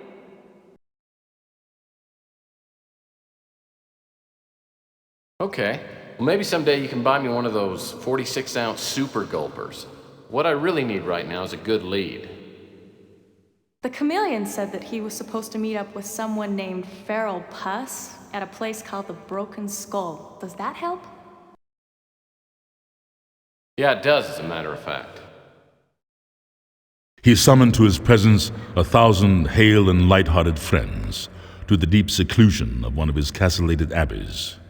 This was an extensive and magnificent structure, the creation of the prince's own eccentric yet august taste. A strong and lofty wall girdled it in. Without was the Red Death. Is that the final group? Yes, brother. Everyone has arrived. And all the provisions are stored. What about the wine? We hadn't received the shipment when I last checked the inventory. All is in order, brother. We have sufficient supplies to take us into the next century. Excellent. I will notify the master that everything is prepared. The celebration is set to begin at the appointed hour.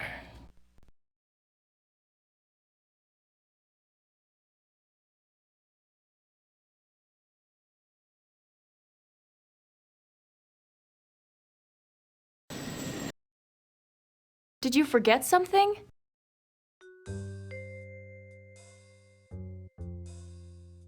Sorry, I don't know about that. GRS stands for Genetic Research Systems. It's a parent company made up of 6 smaller groups. I worked for Marcus Tucker in GDC, Genetic Disease Control. I'm a grown-up girl now. I wish we could have renewed our acquaintance under better circumstances.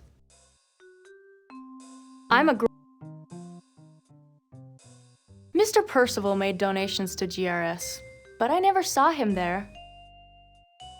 I'm not familiar with that.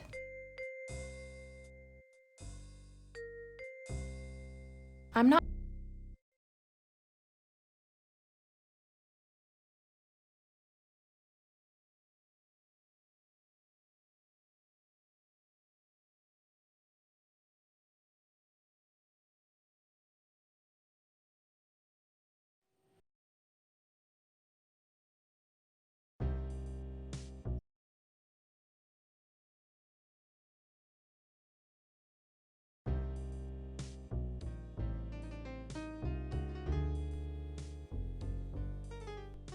The way station is small, with a diameter of maybe 5,000 meters. I have no problem finding the Broken Skull, which turns out to be a typical off-world saloon. The kind of place where all the booze is watered down, the prices are triple, and the waitresses all have fresh stitches on their foreheads. It's strangely quiet, though, and the dame behind the bar looks like she'd just as soon cut my throat as pour me a drink. So what'll you have?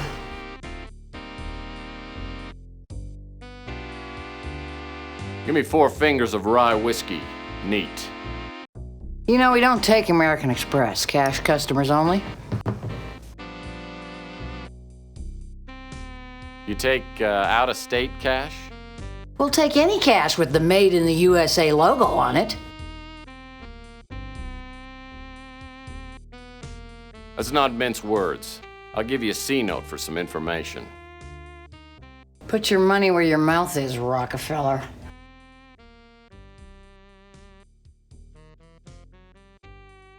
Okay, moneybags. One question.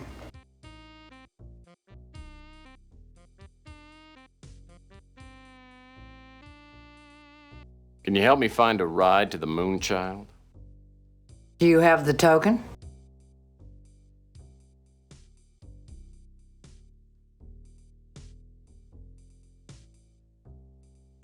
Let me check. No, I must be in my other overcoat. Look, I'll give you the benefit of the doubt. I mean, maybe you're one of us, and maybe you're just an idiot. Go find your token. If you come back here without it, don't plan on leaving.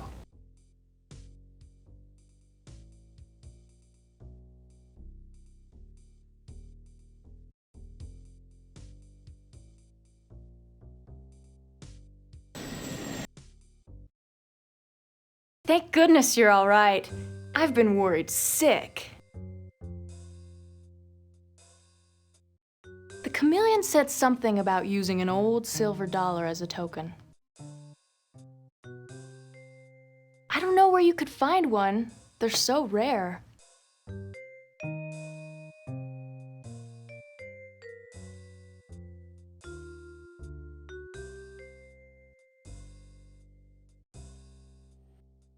What else can I help? Yeah, I've got a couple of old Susan B. Anthony silver dollars in my coin collection. They're pretty expensive. I guess I do owe you something.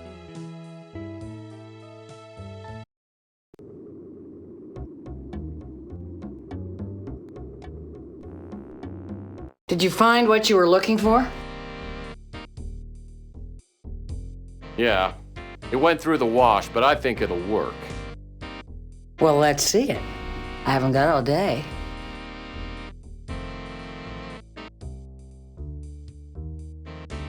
Okay.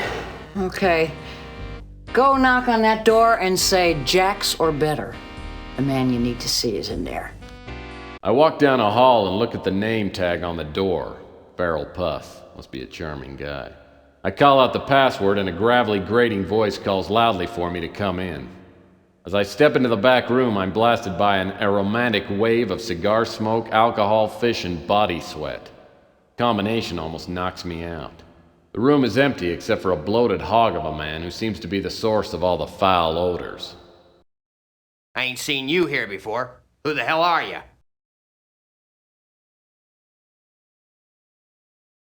I'm a friend of the chameleon. He told me to come here and look for a fat pig named Puss. Well, I guess you found him. Have a sit down, Tex. You know, Mr. Puss, it's not only rude, but it's also illegal to point a Lester flame rod at a total stranger. Ha! You're not a total stranger. I've been waiting for you for a while now. Though I thought you was gonna come up with that chameleon. So you're disappointed the chameleon isn't here, huh? Why? Was he your girlfriend? Hell, I ought to blow your head off right now. But I ain't gonna. I like watching you sweat. You know, I bet you do. Probably makes your own body odor less noticeable. Watch your mouth, boy, or I'll blow your damn head off. My boss told me that when you got here, I should take care of you. Now sit down! Well, great. I'd like a Mai Tai with 2 umbrellas and a nice plate of those cocktail weenies. I don't think so. I think you wanted me to slit your throat. But there ain't no sport in that. So I'm gonna give you a chance to beat the odds. Oh, I've beaten a few odds in my time. I'll guarantee you haven't beaten this.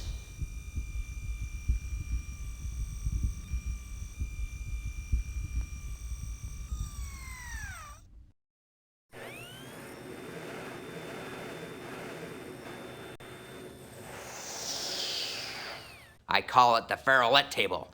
3 of them balls are hollow, and there's a spy drone in each one. They're little robotic arachnids with nasty stingers.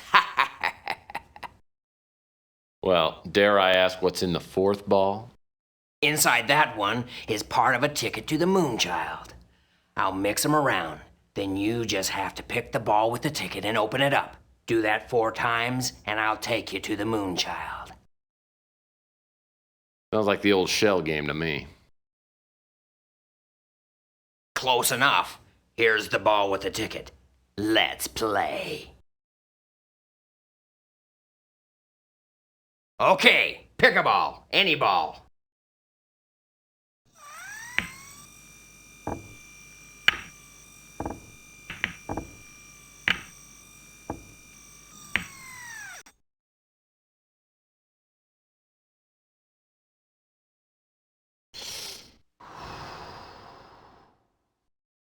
Beginner's luck. Let's see how you do this time.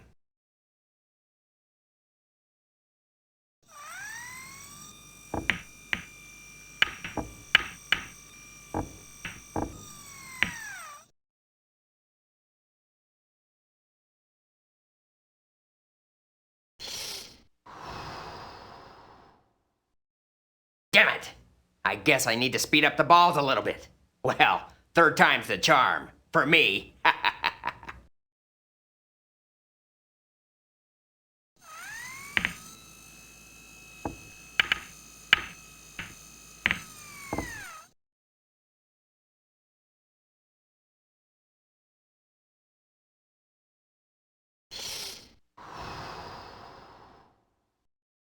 Lucky today, aren't we?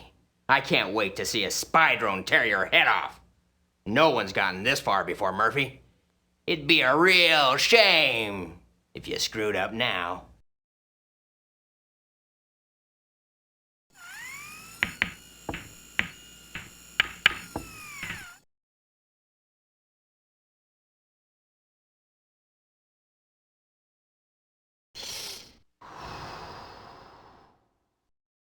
Damn you, Murphy! I wanted to see you die! But we did make a deal. I'm taking a few people up to the Moonchild in a couple of hours. You can go with us. I have some business to take care of. Wait at the bar until we leave. Drinks are on me. Be sure to ask for the house special. It's my favorite. Sit down, brother. Have a drink. It's on the house. Thanks. Make it bourbon, neat. So, when we leaving? Oh, it won't be long now. The purification will be tomorrow at midnight. Yeah, sounds like fun. By the way, Farrell told me to ask about the house special. Oh, really? Well, Farrell's always been partial to the house special. Here you go.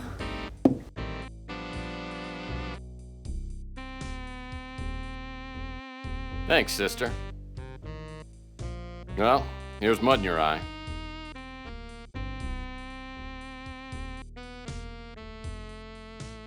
So, you're Tex Murphy. Well, we're gonna make your trip as comfortable as possible. Nighty night.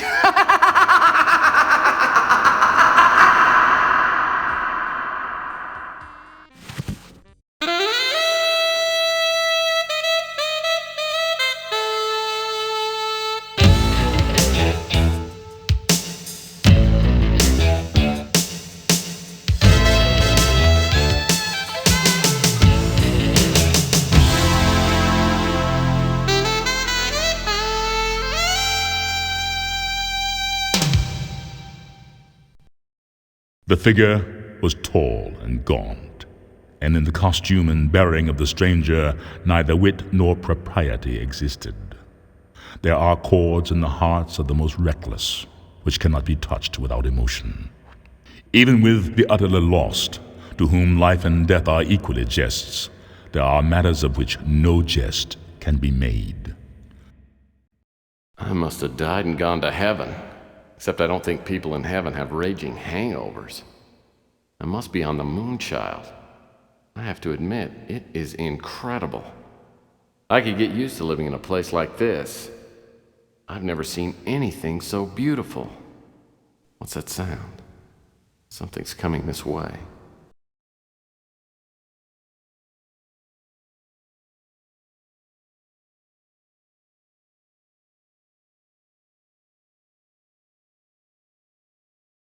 Wake up, Mr. Murphy. We'll have no sleeping through the greatest event in the history of the world. I'm so glad you could join us on this sacred day. Maybe you don't recognize me. It has been some time. Lowell Percival, at your service. You did a job for me on Mars a few years back. Cleverness, tenacity, both then and now, have shown me that you belong here. In fact, I need to thank you for securing the statuette for us. A flawless crystal and the symbolic purity of the dove are the foundation of our beliefs. Our sacred text has said that our destiny would be secure only if we had the statuette in our possession. We are deeply in your debt. In an hour or so, we will fulfill an ancient prophecy. Specifically, the purification by means of the Great Alluvion. It is a fabulous name for a somewhat nasty process. Those creative minds at GRS worked extra hard for a long time to make our prophecy a reality. It was quite a challenge to come up with a plan that would match the details of the Great Alluvion as it is described in our sacred text. Cost me a fortune. Now everything's prepared. At midnight, I will become the savior of our dying world. The earth has become a rotting shell, inhabited by a mongrel breed of half-humans that infest the pure races with their filthy, mutated genes. Is that to be the fate of mankind? The earth must be thoroughly cleansed for mankind to be saved. Soon, we'll release the seeds of purification, the great alluvion, the baptism of fire, which follows will destroy all life on earth. But from the ashes will arise a glorious new age. In keeping with the sacred prophecies, we'll wait 40 years here on the Moonchild. Then our genetically pure children will return to a world that, like them, is clean and unspoiled. Though I may not live to see it, I will die peacefully, knowing that I have given mankind a purified world. I designed this Moonchild to be the ark of humanity, but it is also a splendid place to spend the next 40 years. We have it all here: aquariums, aviaries, zoos with animals of all kinds, forests, rivers, mountains, nightclubs, ballparks, everything you could ever want. And the people, only the creme de la creme. Architects, bankers, doctors, artists, musicians, and a former president. And as for the women, they're all beautiful, intelligent, accomplished. 1,000 men, women, and children, all bound together by belief and purpose, a desire to create a world free of imperfections, a society of harmony, peace, without fear, without crime. Share in our dream, Mr. Murphy. You have less than an hour to decide. I can't allow you to attend the big purification party, but I'll be down to see you right after. I'm sure you'll agree that your options are limited. So, Lowell Percival is behind all this. His offer is tempting. Sounds like paradise. And there's probably no way to stop the cult now, so maybe I should just make the best of it. Hold on, Murphy. Don't forget what they've got in mind. They intend to wipe out every person that doesn't happen to meet their standards. I wouldn't last very long in a club like this. I could never be part of their brotherhood. I've got to find a way to stop them, but I'm gonna need some help. If Ava Shanzi is still alive and I can find her, the two of us might be able to figure something out. Maybe it's too late, but I've got to do something.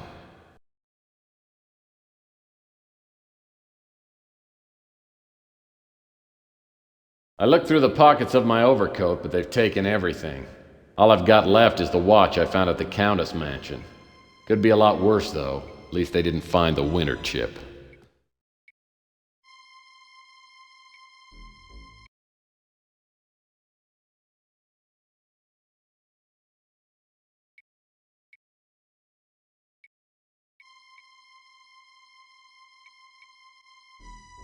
Looks like someone didn't get around to picking up this pile of leaves. Groundskeepers must belong to a union. Well, if I'm not mistaken...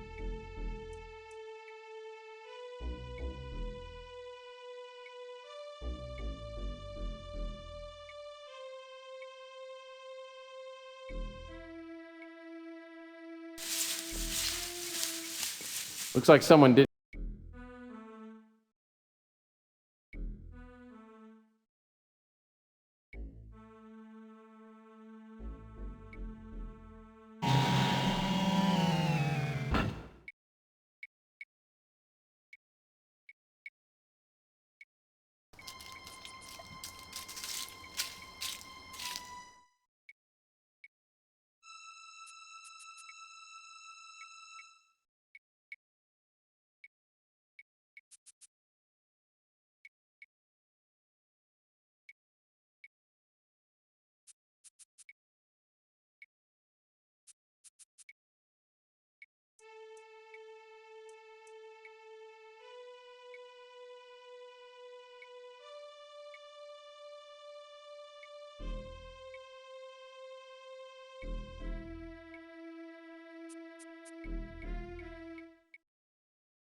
Back on her.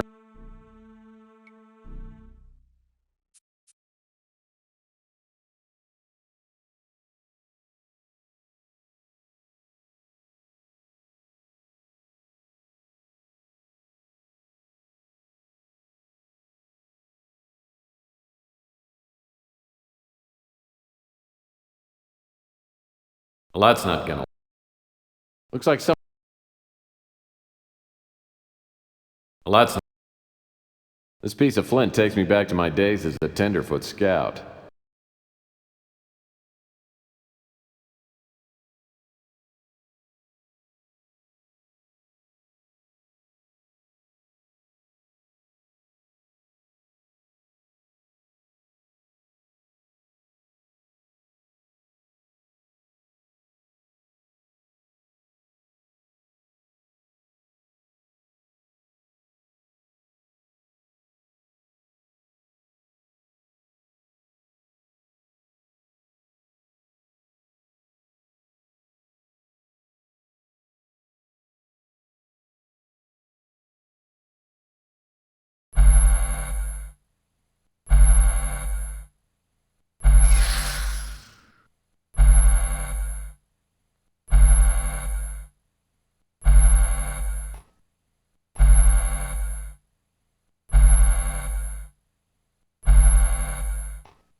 What an idiot.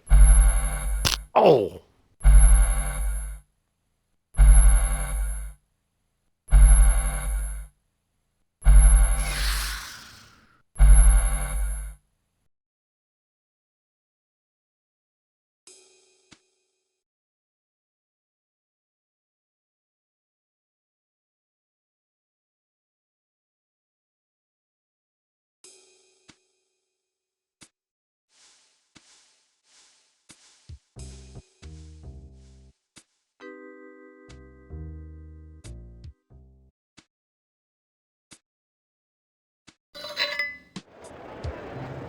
Sounds like the purification party is going on somewhere behind this door.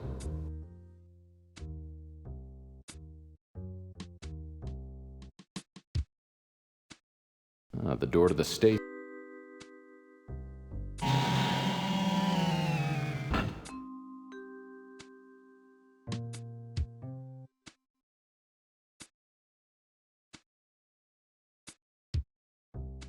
I'd say my situation.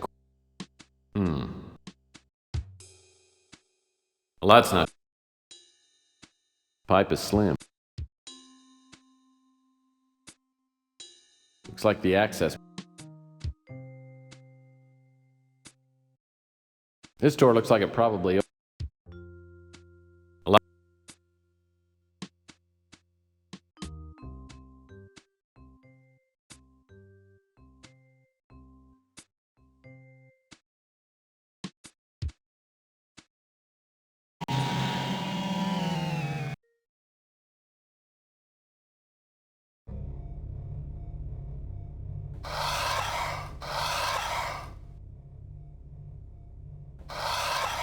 This floor panel looks like it.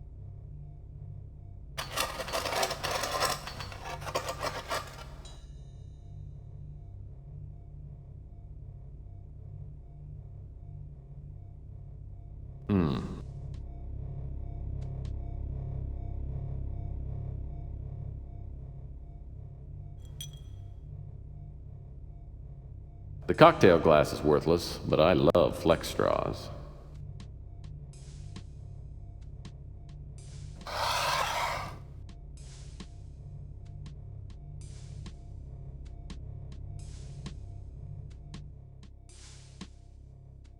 This looks like an old-fashioned telephone jack. No, it's a recessed button. I'll need something to reach in. Well, that's not.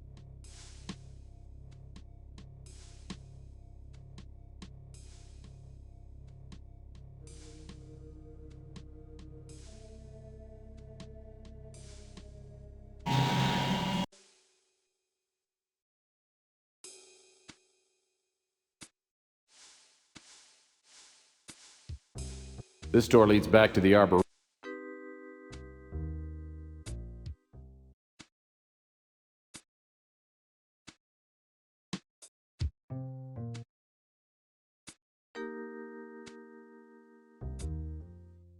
This door.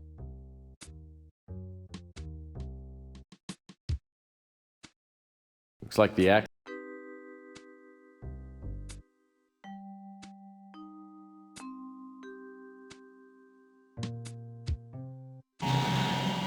As I enter the stasis room, I feel like I've stepped into a fairy tale. I'm no Prince Charming, but there's a sleeping beauty lying peacefully in a cryonic chamber. It's Ava Shanzi. Boy, do I need to talk to her. As I look around, I spot a console nearby. Looking it over, I figure it must be used to control the cryonic sleep state. If I can resuscitate Ava, maybe we can still stop the cult. I've seen consoles like this before. The 4 buttons along the top must administer injections. The 2 slider controls look like they regulate the air temperature and oxygen level inside the cryonic tube. I seem to remember that slider mechanisms like these are really sensitive and need to be moved slowly.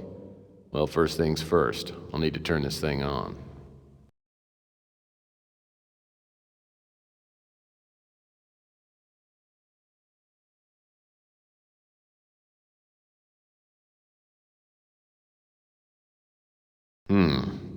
That yellow warning light doesn't look good. Maybe I should move the slider back to where it was and try again.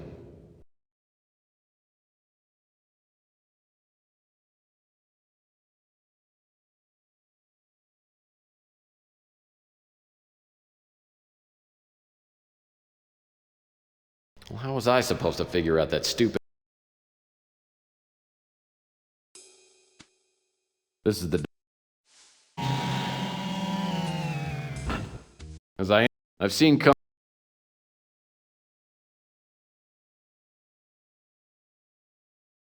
Aha! A red light went off in one of those Phase 1 boxes. I must have done something right. Now I've got to get those other boxes to light up.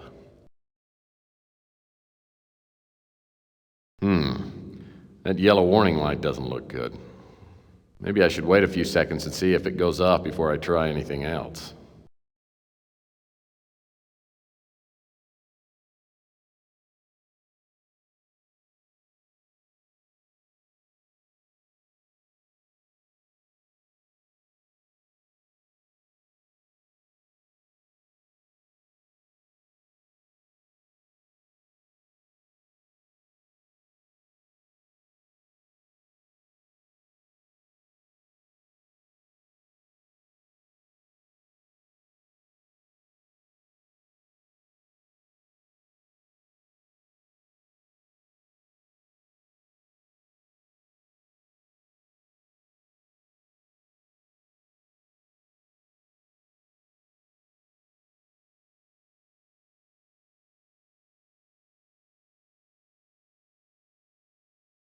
So, is it all over?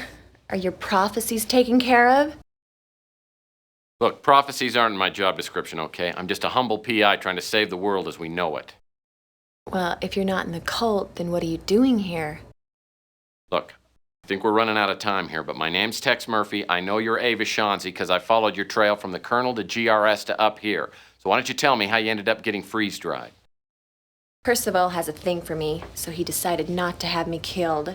Instead, he put me into stasis to keep me out of the way until after the purification.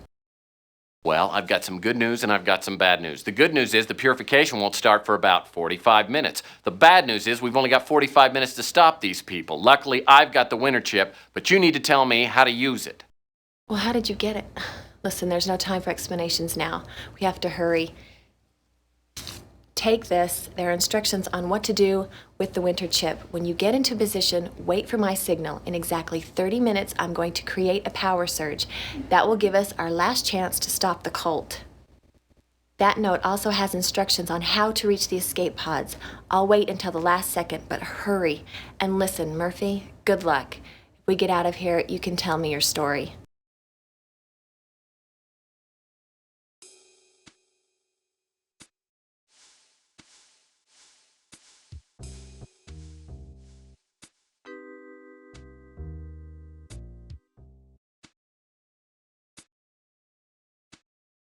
This flex.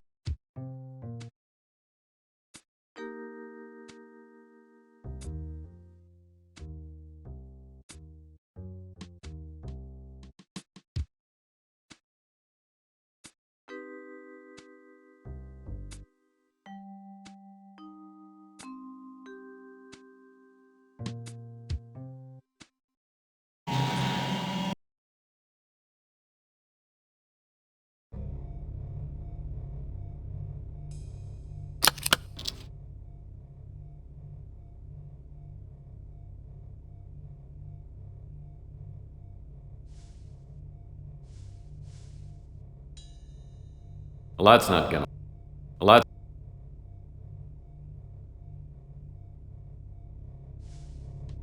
that's not.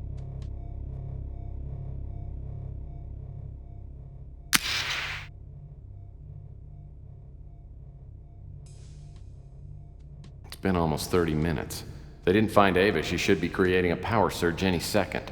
That'll give me time to patch the mini-computer into the Moonchild main computer. Now I've got to get to the engineering corridors. And fast.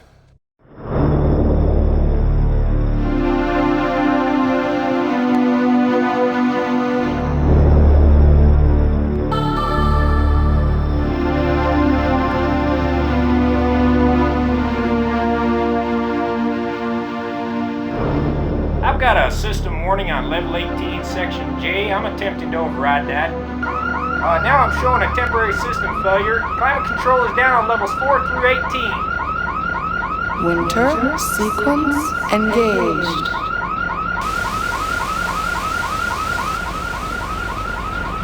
I don't understand it. The whole system's going haywire. 5 minutes to self-destruct.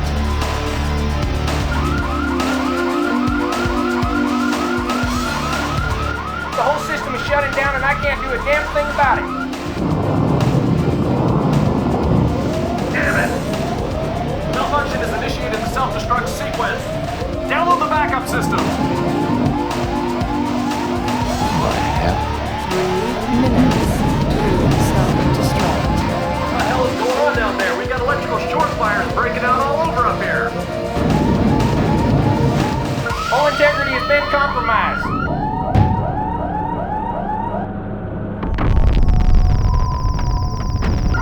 This place is gonna go up like a Roman candle on the 4th of July. 2 minutes to self-destruct.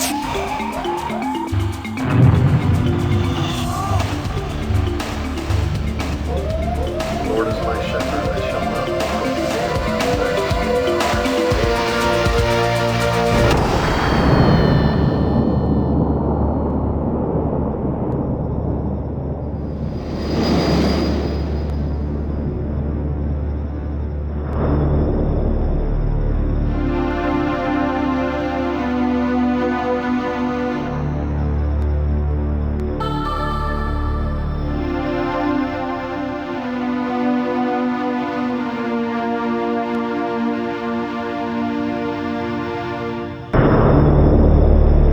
He had come like a thief in the night, and one by one dropped the revelers, and died each in the despairing posture of his fall.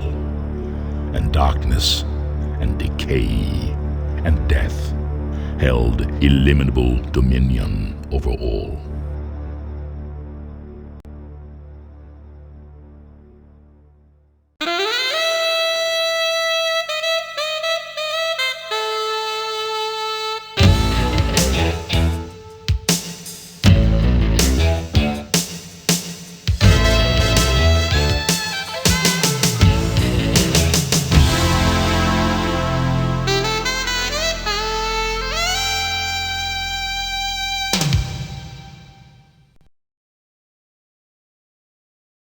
I did some good work, Tex. I guess you didn't forget everything I taught you. Maybe it's not too late. I could make a real detective out of you. I don't know. This saving the world business doesn't pay so well. My cousin Vinny says he can cut me in on some Amway action. That's a load of hooey. You got it in your blood, Tex. You'd gumshoe for pocket change. Hey, pocket change would be a step up for me. Well, you know, I've done pretty well over the past few years. Put a few greenbacks away.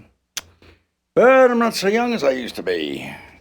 Maybe we could work out an arrangement. Huh? I'll be the brains, you be the legs. A lot of work out there for somebody with your skills. I say, partners? Nah.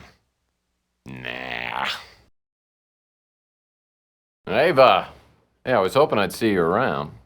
Oh, hi, Tex. Hello, handsome. Long time no see. You look good as ever. What have you been up to? Nothing much. Say, tell me, have you still got that Twister game? I do, but I haven't played it in a long time.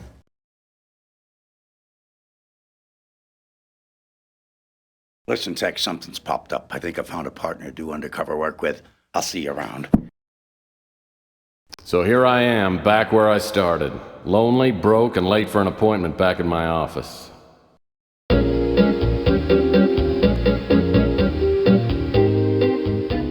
Okay, so maybe it's not a perfect world. Maybe there are more glamorous ways to spend Saturday night than teaching cha-cha lessons to lonely women like Dolores Lightbody. At least she's a regular client, and it seems to make her happy. And she always pays me up front, in cash. Now that I think about it, things are better. I cleared up my bar tab with Louie, and I did solve the pawn shop burglary for Rook. Yeah, once word gets around, I'll be up to my neck in good-paying jobs. Looks like Murphy pulled it off, sir. Yes, but next time, he may not be so fortunate. Next time, sir? The forces of darkness sleep, but do not die. Even now, I sense evil stirring.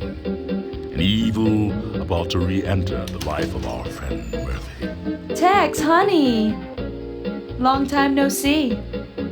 Forgive me?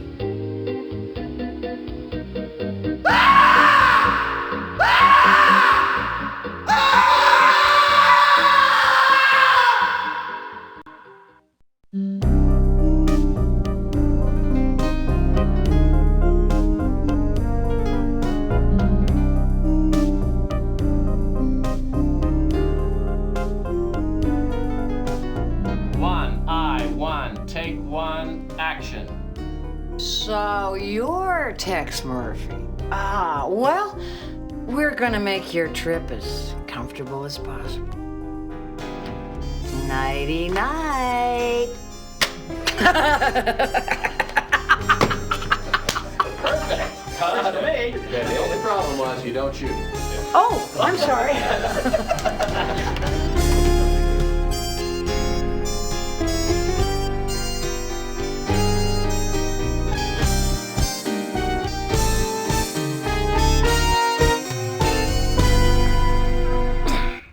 Tomorrow night, you will die. Okay, good.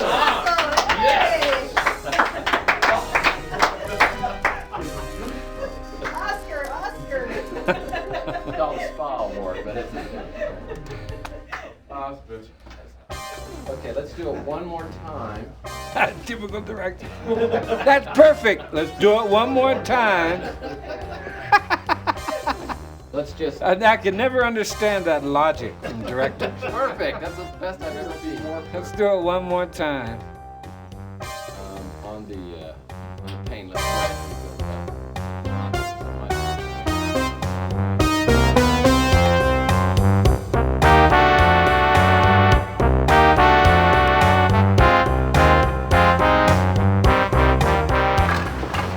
First up, 0A1. Scene 0A1, take one, action. Ah, you did some good work, Tex. I guess you didn't forget everything I taught you. Maybe it's not too late. I can make a real detective out of you. That's terrible shit.